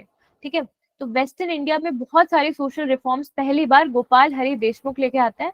और इनका जो मोस्ट फेमस, इनको लोकहितवादी कहा जाता है क्योंकि इनकी एक पब्लिकेशन है, उसका नाम ही लोकहितवादी है, मराठी मैगजीन है। तो उसमें उन्होंने काफी सारे पब्लिक वेलफेयर रिफॉर्म्स के बारे में बात करी हुई है। तो Gopal Hari Deshmukh is the first social reformer of western India. इनको लोकहितवादी कहा जाता है, इनकी पब्लिकेशन का नाम लोकहितवादी। और कौन सी लिटरेचर है इनकी? इंद्र प्रकाश और ज्ञान प्रकाश। अभी तक हमने कितने प्रकाश देख लिए? एक तो सत्यार्थ प्रकाश, ठीक है, स्वामी दयानंद सरस्वती का। देन वी हैव सीन सोम प्रकाश, ये किसका था? ईश्वर चंद्र विद्यासागर का। और इंद्र प्रकाश और ज्ञान प्रकाश किसका है? गोपाल हरि देशमुख का। ये आपको ध्यान रखना है। अब ये क्या कहते हैं कि ऐसा कोई भी रिलीजन सैंक्शन नहीं होना चाहिए जो कि अपने अंदर फ्लेक्सिबिलिटी नहीं रखता सोशल रिफॉर्म्स लाने की। तो कौन से सोशल रिफॉर्म से ज्यादा फोकस करते थे? ये करते थे पहली बात विडो रीमैरिज पे। तो ये बोलते थे कि पुनर्विवाह मंडल, इन्होंने एक ऑर्गेनाइजेशन एस्टैब्लिश करी थी अहमदाबाद में, तो ये बोलते थे कि हमें प्रमोट करना चाहिए विडो रीमैरिज को। और दूसरी चीज, ओवरऑल सोशल रिफॉर्म लाने के लिए ही establish Paramhansa Mandali. This should not be confuse with Vivekananda वाला Paramhansa mission. This is Paramhansa Mandali of Gopal Hari Deshmukh. ठीक है, ये आपका ये हो गया। अब इसके बाद गोपाल कृष्ण गोखले पे आते हैं। गोखले जो है, he is also known as political guru of Gandhi ji. Gandhi ji जब साउथ अफ्रीका में थे तो गोपाल कृष्ण गोखले उनकी काफी पब्लिसिटी करते थे। गांधी जी जब इंडिया आए तो उन्होंने गांधी जी को मतलब पॉलिटिकली ट्रेन किया, सिनेरियो समझाया, गाइड किया। तो गोपाल, देखो, जो गांधी जी है वो अपने पॉलिटिकल गुरु मानते हैं गोपाल कृष्ण गोखले को। और गोपाल कृष्ण गोखले के पॉलिटिकल गुरु कौन है? महादेव गोविंद रानाडे। ठीक है, ये आपको याद रखना है। बाकी याद हुआ तो ठीक है, नहीं हुआ तो कोई दिक्कत नहीं है। तो गोपाल कृष्ण गोखले जो थे वो मॉडरेट लीडर थे और इन्होंने एक ऑर्गेनाइजेशन एस्टैब्लिश करी थी, डेक्कन सभा। ठीक है, डेक्कन सभा का मेन काम क्या था कि जो डेक्कन रीजन है उसमें बहुत ज्यादा प्लेग हो जाता था, फेमाइन हो जाता था, तो उसके लिए काम करे। तो इनिशियली तो it was formed with the objective of providing famine plague relief, लेकिन बाद में ये थोड़ा सा पॉलिटिकल ऑर्गेनाइजेशन बन गया और इसने फिर लोकल सेल्फ गवर्नमेंट को लाने पे, लैंड रिफॉर्म्स करवाने पे, इन पे फोकस करना स्टार्ट कर दिया। और बाद में क्या हुआ कि डेक्कन सभा बहुत ज्यादा पॉलिटिकल ऑर्गेनाइजेशन बन गया, जो कि गोपाल कृष्ण गोखले को पसंद नहीं आया। उन्होंने बोला कि मैंने इस ऑब्जेक्टिव से नहीं बनाया था, मेरा ऑब्जेक्टिव ये था कि लोगों तक वेलफेयर पहुंचे। तो उन्होंने अपने आप को डेक्कन सभा से डिसएसोसिएट कर लिया and he established a welfare organization called Servants of India Society. ठीक है, फिर इनकी कुछ इकोनॉमिक कंट्रीब्यूशन देख लेते हैं। तो जो इंडिया में एक्सपेंडिचर होता था वो इतना ज्यादा रैम्पेंट होता था, गलत तरीके से रिपोर्ट होता था, कि इन्होंने वेलबाय कमीशन को रिपोर्ट किया था, कंप्लेन किया था regarding the excess expenditure from the Indian treasury. Secondly he also suggested कि इंडिया में जो एग्रेरियन क्राइसिस हो रही है वो इसीलिए हो रहा है कि लोगों को सही लोन्स नहीं मिल रहे हैं, क्रेडिट नहीं मिल रहा है, तो इसीलिए he was among the first who said that there should be establishment of cooperative credit bank, कि किसान साथ में आए, अपना पैसा पूल करें, कोऑपरेटिव लेवल पे फार्मिंग करें और क्रेडिट प्रोवाइड करें एक दूसरे को। इससे क्या होगा कि जो मनी लेंडर्स है, जमींदार हैं, सबका इंटरवेंशन कम होगा, तो एग्रेरियन क्राइसिस इंडिया में कम होगा। तो ये इनका इकोनॉमिक कॉन्ट्रीब्यूशन। फिर पॉलिटिकल कॉन्ट्रीब्यूशन में क्या था कि जब 1905 में इंडियन नेशनल कांग्रेस का सेशन हुआ था, तो इसका सिग्निफिकेंस क्या था कि they had to recognise on an institutional level कि हमें एक anti partition struggle put up करना है। तो ये जो इंडियन नेशनल कांग्रेस का सेशन हुआ था जिसमें स्वराज रेजोल्यूशन पास हुआ था, that was presided bye Gopal Krishna Gokhale. ठीक है। दूसरी चीज, लैंड एलिनेशन बिल जो है उसको भी इन्होंने अपोज किया था। कंपलसरी बेसिक एजुकेशन बिल उन्होंने पास कराया था। ये दोनों चीजें ऐसी रटनी नहीं है, बस आपको जैसे कोई स्टेटमेंट आ सकता है पर्सनालिटी पे कि उन्होंने ये सारे बिल्स अपोज करे थे, सब कुछ, तो उस टाइम पे ये सारे काम कोई ऐसे इंसान कर सकता है जो एमिनेंट पॉलिटिशियन है और सेंट्रल लेजिस्लेटिव असेंबली में बैठे हुए हैं। तो वो उस टाइम पे गोपाल कृष्ण गोखले ही थे। ठीक है। तो ये आप ऐसे एलिमिनेट कर सकते हो, आपको बिल्स के नाम रटने की जरूरत नहीं है। और फाइनली 1905 में सर्वेंट ऑफ इंडिया सोसाइटी बनाते हैं after keeping himself distant from Deccan सभा। ठीक है। इनका लिटरेचर बहुत इंपॉर्टेंट तो नहीं है, बट याद रख लो कि एक क्वार्टरली जर्नल ऐसे रैंडम सा है गोपाल कृष्ण गोखले के बारे में, बस इतना इंपॉर्टेंट है। अब आते हैं हकीम अजमल खान। तो अजमल खान तो ठीक है, लेकिन हकीम क्यों? क्योंकि ही वॉज अ डॉक्टर, और डॉक्टर भी किसमें? यूनानी मेडिसिन में, एलोपैथी में नहीं। तो इनके नाम पे या इनका जो कंट्रीब्यूशन था ना यूनानी की तरफ, उसी की वजह से इनके बर्थडे को वर्ल्ड यूनानी डे बनाया जाता है ऑन 11 फरवरी। ठीक है।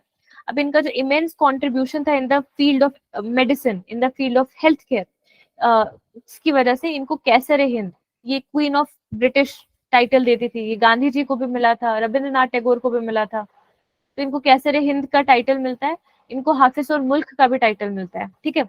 अब इनका कंट्रीब्यूशन देख लेते हैं पॉलिटिकल। सबसे पहले देखो, हकीम अजमल खान ये डॉक्टर है। ठीक है। इनके पास थोड़ा सा एजुकेशन है, ये समझते हैं कि बहुत ज्यादा भेदभाव हिंदू मुस्लिम ये सब नहीं करना चाहिए। तो he was a very staunch supporter of Hindu Muslim unity. ठीक है। इस वजह से ये ना सिर्फ मुस्लिम लीग से एसोसिएटेड रहेंगे बट आईएनसी से भी एसोसिएटेड रहेंगे। गांधी जी ने इनकी तारीफ करते हुए कहा था कि ये इतने प्रॉपर हिंदू मुस्लिम यूनिटी के सपोर्टर है कि Hindu Muslim unity was the breath of his nostrils, कि at no moment you can doubt his commitment towards the Hindu Muslim unity. ये गांधी जी ने कहा था। ठीक है। अब ये डेफिनेटली ऐसे हर मूवमेंट में पार्टिसिपेट करेंगे जहाँ पे हिंदू मुस्लिम की यूनिटी देखने को मिलेगी।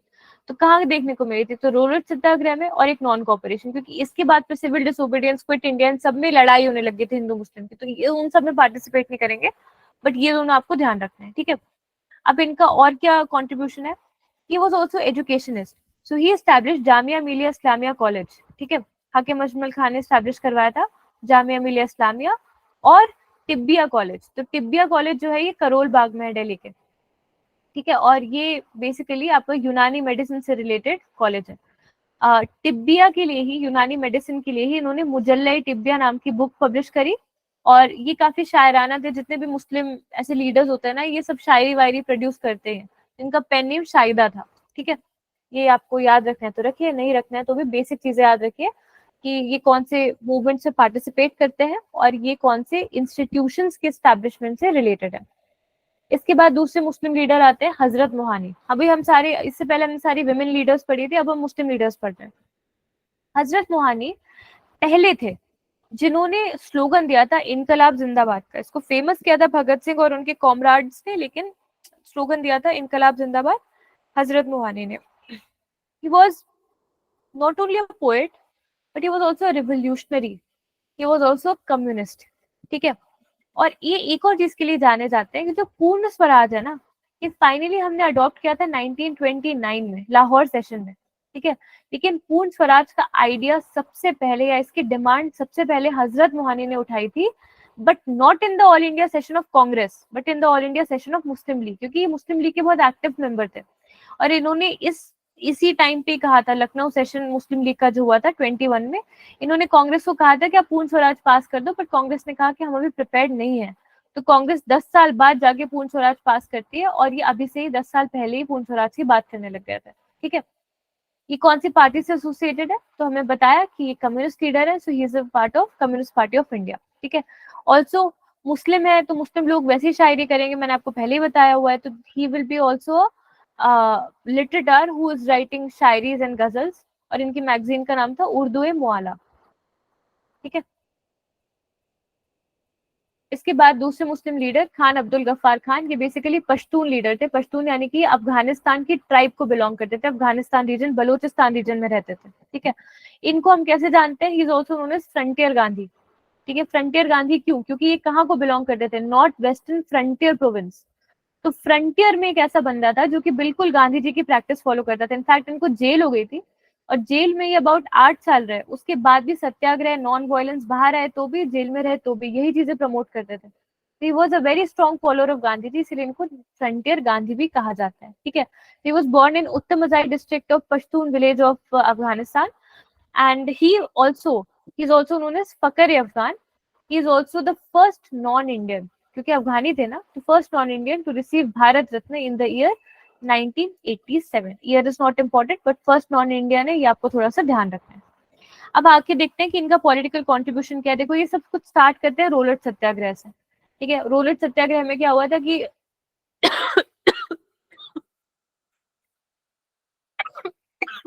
जो जस्ट अ मिनट,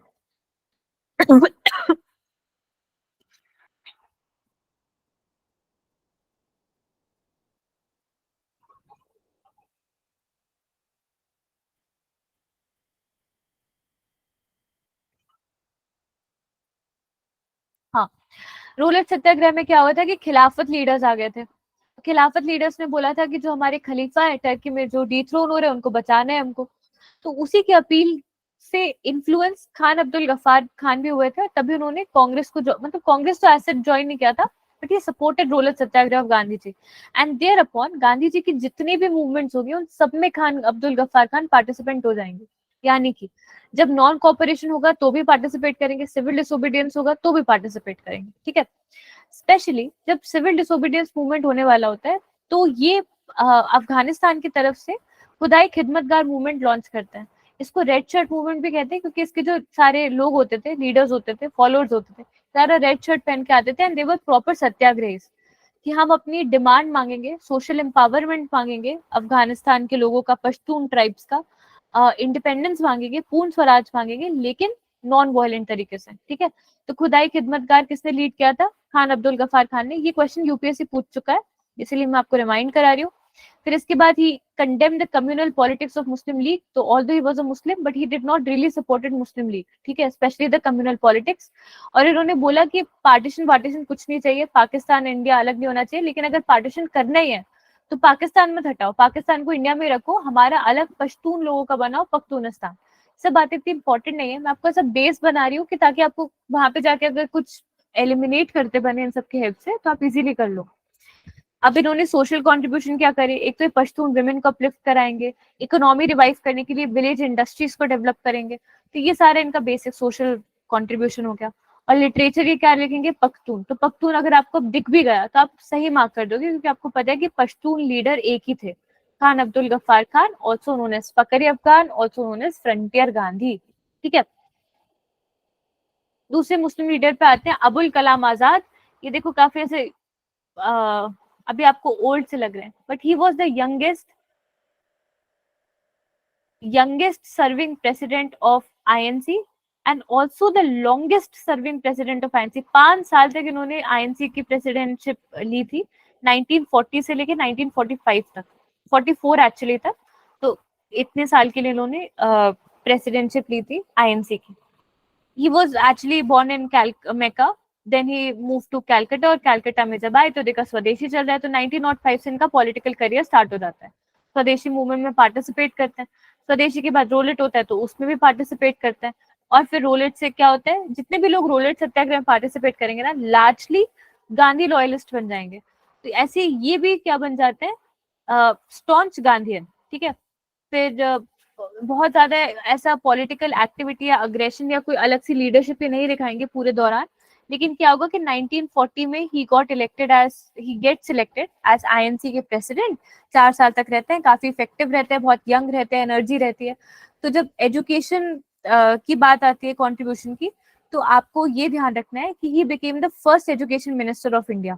ठीक है, और इन्हीं का कंट्रीब्यूशन था कि यूजीसी कमीशन एस्टैब्लिश होता है 1956 में, और आईआईटी केजीपी एस्टैब्लिश होता है इंडिया में। ठीक है, इनकी लिटरेचर सबसे ज्यादा इंपॉर्टेंट है, बाकी सब तो आपको नहीं भी ध्यान रहे तो चलेगा। लिटरेचर में आपको ये ध्यान रखना है कि अल हिलाल एंड अल बलग, ये 2 जो न्यूज़पेपर्स है, 2 पब्लिकेशन जो है वो अबुल कलाम आजाद की है। और ऑल्सो इनकी एक बुक है इंडिया विंस फ्रीडम। तो आपको एक गुब्बारी खातिर तो ये सब ध्यान नहीं रखना है, लेकिन अल हिलाल आपको बिल्कुल एकदम बाय हार्ट करके रखना है, इंडिया विंस फ्रीडम भी ध्यान रखना है। इसके बाद गोविंद बल्लभ पंत पे आता है। इनका बहुत ज्यादा कंट्रीब्यूशन तो नहीं, but he is very famous for being the first chief minister of UP after independence. तो क्यों बने? तो यूपी में ना एग्रेरियन क्राइसिस बहुत ज्यादा चल रही थी जब तक इंडिया इंडिपेंडेंस नहीं हुआ था। इस एग्रेरियन क्राइसिस को डेप्थ में पढ़ने के लिए, उस पर रिसर्च पब्लिश करने के लिए और रिपोर्ट निकालने के लिए रिस्पॉन्सिबल थे गोविंद बल्लभ पंत, जिन्होंने पंत रिपोर्ट लॉन्च करी थी, which was regarding agrarian reforms in UP. ठीक है, तो इसके बाद यूपी में काफी फेमस हो गए थे, फिर इनको सीएम बना दिया गया। ये कैसे थे? ये भी स्वराजिस्ट थे, गांधीयन थे, और सिविल डिसोबीडियंस मूवमेंट से इन्होंने अपना पॉलिटिकल करियर स्टार्ट किया था। ठीक है, इससे पहले वाले नॉन कोऑपरेशन और स्वदेशी सब में ये नहीं थे। सिविल डिसोबीडियंस से करियर स्टार्ट करते हैं और यूपी में आके जमींदारी सिस्टम को अबॉलिश कर देते हैं। तो ये आपको ध्यान रखना है कि इनका थोड़ा यूपी पॉलिटिक्स से ज्यादा एसोसिएशन है। जिसके बाद बहुत बहुत famous leader JP, Jayaprakash Narayan, also famously known as Lok Nayak. तो जो जेपी थे, ये he was born in Sitab Diara district of Bihar. फिर क्या हुआ कि जब ये थोड़े बड़े हुए तो सीतप दियारा में फ्लड आ गया। ठीक है, और फ्लड की वजह से इनकी पूरी फैमिली मूव कर गई यूपी के बलिया डिस्ट्रिक्ट में। तो अब यहाँ पे बलिया की पॉलिटिक्स में पार्टिसिपेट करेंगे। बेसिकली अभी दोनों जगह इन्फ्लुएंशियल हो जाएंगे, यूपी में भी बिहार में भी। अब क्या होता है कि ये कॉलेज में पढ़ रहे होते हैं, तभी ये देखते हैं कि अचानक से नॉन कोऑपरेशन मूवमेंट स्टार्ट हो गया। तो ये became very active, non cooperation join करते हैं, बहुत खुश रहते हैं। लेकिन तभी देखते हैं कि गांधी जी कॉल ऑफ कर देते हैं 1922 में चौरी चौरा इंसिडेंट के बाद अब्रप्टली नॉन कोऑपरेशन।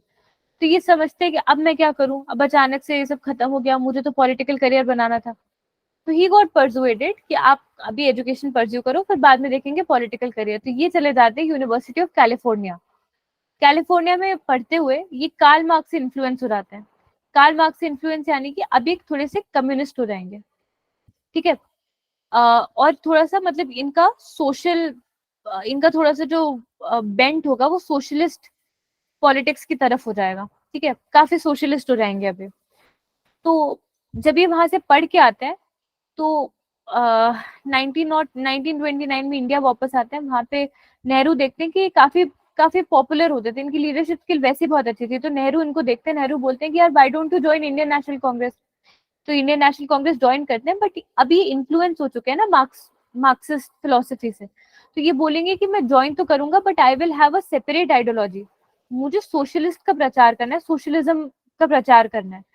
तो ये क्या करते हैं कि कांग्रेस के अंदर ही आके जो बाकी सारे लीडर सोशलिज्म की तरफ इंक्लाइंड होते हैं उनके साथ मिलके कांग्रेस सोशलिस्ट पार्टी बनाते हैं। तो ही यानी कि JP along with Acharya Narayan Dev will be establishing Congress Socialist Party. ठीक है, ये इंडिपेंडेंस तक तो कांग्रेस के अंदर ही पार्टिसिपेट करती है। लेकिन 1952 के बाद क्या होता है कि इनको ये कांग्रेस के खिलाफ इलेक्शन लड़ने के लिए कांग्रेस से अलग हो जाती है। तो कांग्रेस से आईएनसी, मतलब आईएनसी आप माइनस कर दो सीएसपी से, तो आपको मिलेगा सोशलिस्ट पार्टी, जो कि बाद में रिवैम्प हो जाती है, प्रजा सोशलिस्ट पार्टी बन जाती है। तो इन सबके एस्टैब्लिशमेंट में कौन रिस्पॉन्सिबल है? कहीं पे भी किसी पार्टी में सोशलिस्ट नाम देखो तो जेपी, आपको ध्यान रखना है कि जेपी रिस्पॉन्सिबल होंगे उसके लिए। ठीक है, तो ये काफी मतलब एक सोशलिस्ट लीडर है। अब क्या होगा कि व्हेन ही, देखो इनका पॉलिटिकल करियर कैसा रहेगा कि पहले ये पॉलिटिकल एसोसिएशन दिखाएंगे। ठीक है, कांग्रेस वगैरह में पार्टिसिपेट करेंगे, नॉन कोऑपरेशन में पार्टिसिपेट करेंगे, फिर डिसोसिएशन शो करेंगे। कैसे कि ये देखेंगे कि जो इंडिया की पॉलिटिक्स है वो हेविली सेंट्रलाइज्ड है, बहुत ज्यादा कांग्रेस के लोग ही उस पर काम कर रहे हैं, पार्टिसिपेट कर रहे हैं, कांग्रेस की लीडर का एकदम एक छत्र राज टाइप का चल रहा है, कोई और बात ही नहीं मानता है किसी की। तो ये एकदम ऐसे सोचते हैं कि पॉलिटिक्स से कुछ मुझे लेना देना नहीं है, मैं जाता हूँ दोबारा अपना एकेडमिक करियर परस्यू करूंगा, I will be a teacher, ठीक है। तभी अपना टीचर आराम से बिहार के लोगों को पढ़ा रहे होते हैं। तभी क्या होता है कि 1973 से गवर्नमेंट का करप्शन एक्सपोज होना स्टार्ट होता है। सबसे पहले गुजरात के जो मेस के स्टूडेंट्स है, गुजरात में कॉलेज होता है बहुत फेमस, उसके मेस के स्टूडेंट स्ट्राइक कर देते हैं गवर्नमेंट के खिलाफ, बिकॉज काफी ज्यादा अनएम्प्लॉयमेंट हो रही थी, मेस बिल्स बढ़ रहे थे, इम्पोर्ट्स बहुत ज्यादा बढ़ रहे थे, तो इस वजह से उन्होंने अपोज कर दिया।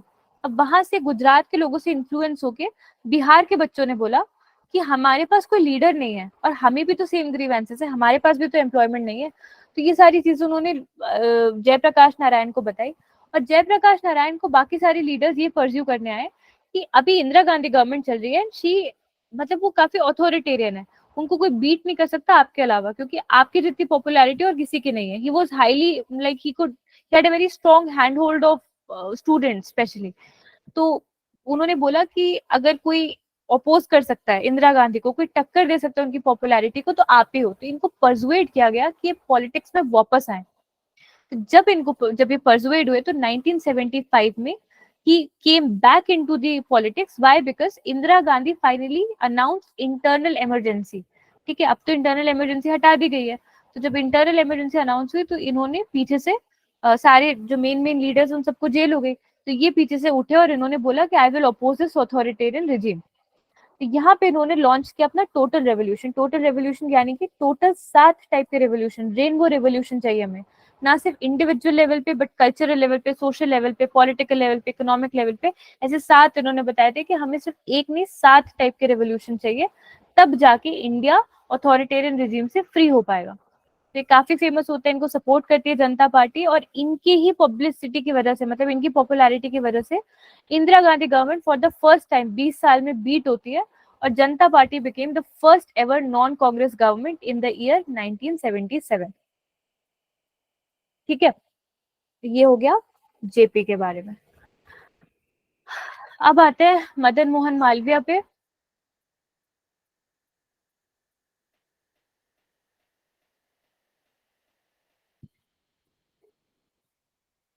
तो मदन मोहन मालवीय का मैंने आपको पहले बताया था कि हिंदू एक्टिविस्ट है, हिंदू महासभा से एसोसिएटेड होंगे, ठीक है। इनको गांधी जी क्या कहते थे, महामना, मतलब रिस्पेक्टेड हैं बहुत ज्यादा। तो ऐसा बस आपको इतना ये सब ध्यान नहीं रखना यार, मेन चीजें देख लो कि हिंदू एक्टिविस्ट है, हिंदू महासभा के फाउंडर है। 1915 में उन्होंने हिंदू महासभा फाउंड किया था। और एक और हिंदू से रिलेटेड क्या चीज है, बीएचयू, बनारस हिंदू यूनिवर्सिटी। तो he was also founder of BHU, ठीक है। ही was also the founder of nationalist party.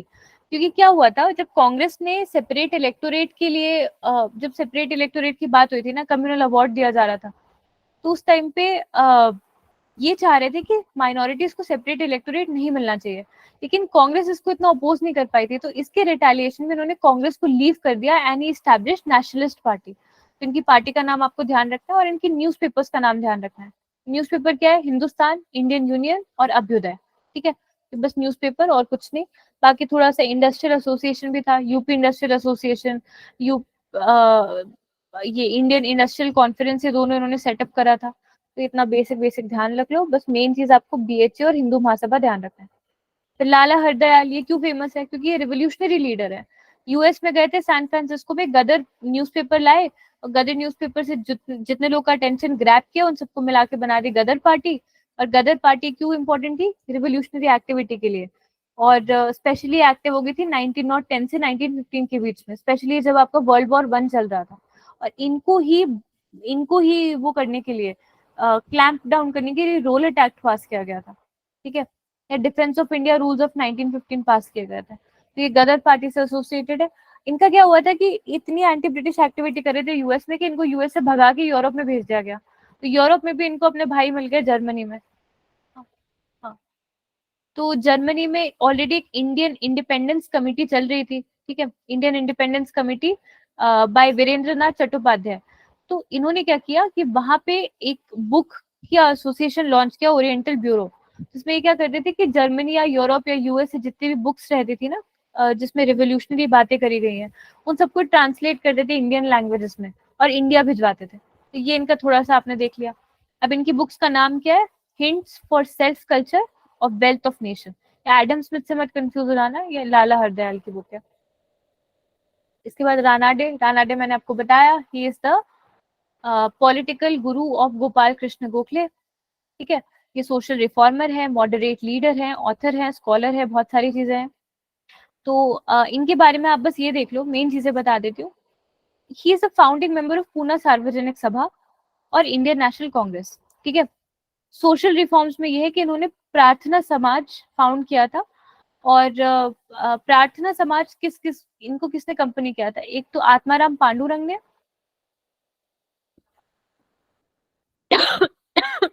और एक केशव चंद्र सेन ने। तो प्रार्थना समाज हो गया, इन्होंने ही अपोज कास्ट सिस्टम और गर्ल्स के लिए एजुकेशन सोसाइटी स्टैब्लिश करी थी, विडो रीमैरिज के बारे में बात करी थी, और इन्होंने एक बुक लिखी थी, राइज ऑफ मराठा पावर। ये बुक इंपॉर्टेंट है, उसको ध्यान रखना, राइज ऑफ मराठा पावर किसने लिखा है। ठीक है, और पूना सार्वजनिक सभा और प्रार्थना समाज आपको ध्यान रखना है। तो सी राजागोपालाचारी देख लेते हैं। ये कोई स्टेट्समैन थे, ये भी एडमिनिस्ट्रेटर थे, ब्रिटिश से बहुत अच्छे इनके संबंध थे। फिर ये लॉयर भी थे, ये राइटर भी थे, फ्रीडम फाइटर भी थे, एंड इनफैक्ट मोस्ट इम्पोर्टेंटली ये इंडिया के पहले और आखिरी गवर्नर जनरल बने थे। जब इंडिया को 1947 का एक्ट पास हो गया था, तो उसके बाद जो पहला गवर्नर जनरल बनता है आफ्टर योर माउंटबैटन, तो वो बनते हैं C Rajagopalachari, and he is also the last, the final governor general of India. इनका नाम राजा जी इसीलिए था क्योंकि इनका पॉलिटिकल करियर, जैसे हम राजा राम मोहन रॉय को राजा क्यों कहते हैं, क्योंकि ही वाज एक्सेप्शनल डिप्लोमैट, ऐसे इनका भी बहुत एक्सेप्शनल पॉलिटिकल करियर रहता है। ये इंडिपेंडेंस होने से पहले ही जो मद्रास रीजन था, मद्रास प्रेसिडेंसी, उसके सीएम बनाए गए थे। ठीक है, तो वहां पे उन्होंने बहुत सारे सोशल रिलीजियस रिफॉर्म्स करे थे, जैसे टेम्पल एंट्री खुलवा दी थी और लिकर पे प्रोहिबिट कर दिया था। तो मद्रास के लोगों को पसंद नहीं आया, तो इनको रिजाइन करना पड़ गया। फिर बाद में इनको किसी कोई म्यूनिसिपल कमिश्नर बना दिया गया था। तो बेसिकली इनको बार बार एडमिनिस्ट्रेशन का पार्ट रखा गया था। ये सब तो इनका एडमिनिस्ट्रेटिव रोल हो गया। मेन रोल इनका ये देखते हैं फ्रीडम स्ट्रगल में कि सिविल डिसोबीडियंस मूवमेंट में इनका क्या रोल था। तो he was responsible for Vedaranyam satyagraha. ठीक है, वेदारण्यम सत्याग्रह आपके तमिलनाडु के रीजन में हुआ था, जहाँ पे त्रिचुनापल्ली से लेके वेदारण्यम तक इन्होंने सॉल्ट मार्च किया था। ठीक है, after your Gandhi ji civil disobedience जो उन्होंने लॉन्च किया था, इसके बाद इन्होंने वेदारण्यम में किया था, तमिलनाडु रीजन में। ठीक है, एक इम्पॉर्टेंट फैक्ट ये है, ऑल्दो ये स्टॉन्च गांधीइस्ट थे, ठीक है, गांधीयन थे ये, लेकिन उसके बाद भी इन्होंने गांधी जी का क्विट इंडिया जो है वो अपोज किया था। इन्होंने कहा था कि इंडिया को वैसे ही फ्रीडम मिलने वाली है, तो इन्होंने सपोर्ट नहीं किया था क्विट इंडिया को। ठीक है, और इनका लिटरेचर क्या है? इनकी लिटरेचर है चक्रवर्ती थिरुमगन। तो चक्रवर्ती थिरुमगन कुछ नहीं है, तमिल रामायण का तमिल ट्रांसलेशन था। तो वैसे भी आप एलिमिनेट कर लोगे, सी राजागोपालाचारी थोड़ा सा लग रहा है ना कि ये तमिलियन नेम है, और ये भी थोड़ा सा तमिलियन नेम लग रहा है थिरु करके, तो ये आप कर ही लोगे। तो फाइनल पर्सनालिटी है कपल हमारे ज्योतिबा फूले, सावित्रीबाई फूले। तो ये दोनों सोशल रिफॉर्मर है, एजुकेशनिस्ट है, राइटर है। कैसे? देखो, ज्योतिबा फूले जो है वो माली होते हैं, तो वो काफी लोअर कास्ट से आते हैं, उनको पता होता है कि बहुत सारा डिस्क्रिमिनेशन चल रहा है। तो उन्होंने डिप्रेस क्लास को सोशल राइट देने का जिम्मा सबसे पहले उठाया, और उन्होंने विमेन के ऊपर बहुत ज्यादा काम करना स्टार्ट किया। तो देखो, सबसे पहले तो उन्होंने जो लोअर कास्ट है उनके साथ जो एक्सप्लॉयटेशन हो रहा है उसको रिवील करने के लिए गुलामगिरी की बुक लिखी। ठीक है, और दूसरी लिखी कि सार्वजनिक सत्य धर्म पुस्तक। इनका मेन एम्फेसिस ये था कि कोई भी डिस्क्रिमिनेशन को हम तब तक नहीं हटा सकते जब तक हमें सत्य या फिर ट्रुथ नहीं पता चलता। तो इसीलिए इनकी जो बुक है उसका नाम है सत्य धर्म पुस्तक, कि आप सत्य के धर्म को मानोगे तो अपने आप ही डिस्क्रिमिनेशन छोड़ दोगे। इसी के लाइंस में उन्होंने एक समाज स्टैब्लिश किया, सत्य शोधक समाज, जो आपको ट्रुथ दिखाए ऐसा आपको समाज बनाना है। ठीक है, और दूसरा दीन बंधु सार्वजनिक सभा 1882 में। This was an opposition of सार्वजनिक सभा। पूना सार्वजनिक सभा जो गोविंद रानाडे की थी ना, उसमें क्या था कि लोअर कास्ट अलाउड ही नहीं थे, सिर्फ ब्राह्मण या फिर अपर कास्ट अलाउड थे। तो उसके ऑपोजिशन में इन्होंने बनाया था दीन बंधु सार्वजनिक सभा इन 1884। ठीक है, इनका काम क्या था इन ऑर्गेनाइजेशंस का? विमेन एजुकेशन को प्रमोट करना, लोअर कास्ट को एम्पावर करना। नाउ व्हाट अबाउट जो योर सावित्रीबाई फूले। तो सावित्रीबाई फूले को भी इन्होंने एजुकेट करवाया, मतलब ज्योतिबा फूले ने एजुकेट करवाया, and she went on to establishing, मतलब ये इंडिया के फर्स्ट फीमेल टीचर बनी। ठीक है, फर्स्ट फीमेल टीचर बनी एंड बोथ द कपल मतलब they were responsible for setting India's first girls school in Vishram Bagh Vadra of Pune. जहां तक एजुकेशन की बात है, because he was against discrimination, he understood कि ब्रिटिश एजुकेशन जो कि वेस्टर्न साइंसेज इम्पार्ट कर रही है, ये it is important, it is influential in removing the discriminatory practices. तो ये इसको सपोर्ट करते थे, ब्रिटिश एजुकेशन को, ब्रिटिश एडमिनिस्ट्रेशन को क्रिटिसाइज करते थे। ही ऑल्सो क्रिटिसाइज रिलीजियस या revivalist kind of movement like प्रार्थना सभा एंड सार्वजनिक सभा। ठीक है, क्योंकि ये बोलते थे कि प्रॉपर हिंदू कंसर्न से एड्रेस करते हैं, लोअर कास्ट और बाकी रिलीजन के नहीं करते हैं। इन्होंने और क्या किया था, महाराष्ट्र में ना बहुत ज्यादा इन्फेंटिसाइड हो रहे थे।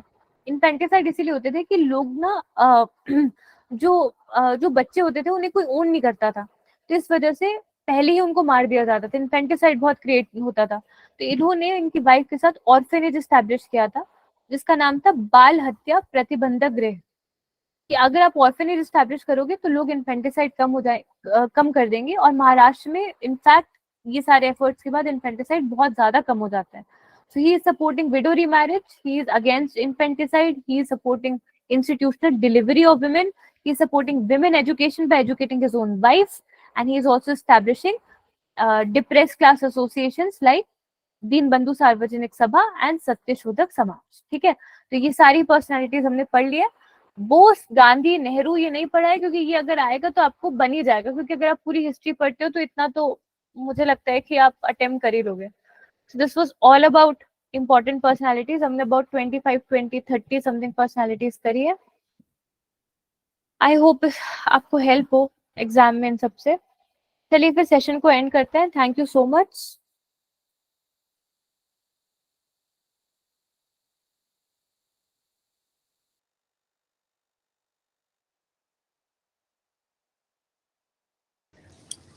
Okay ma'am,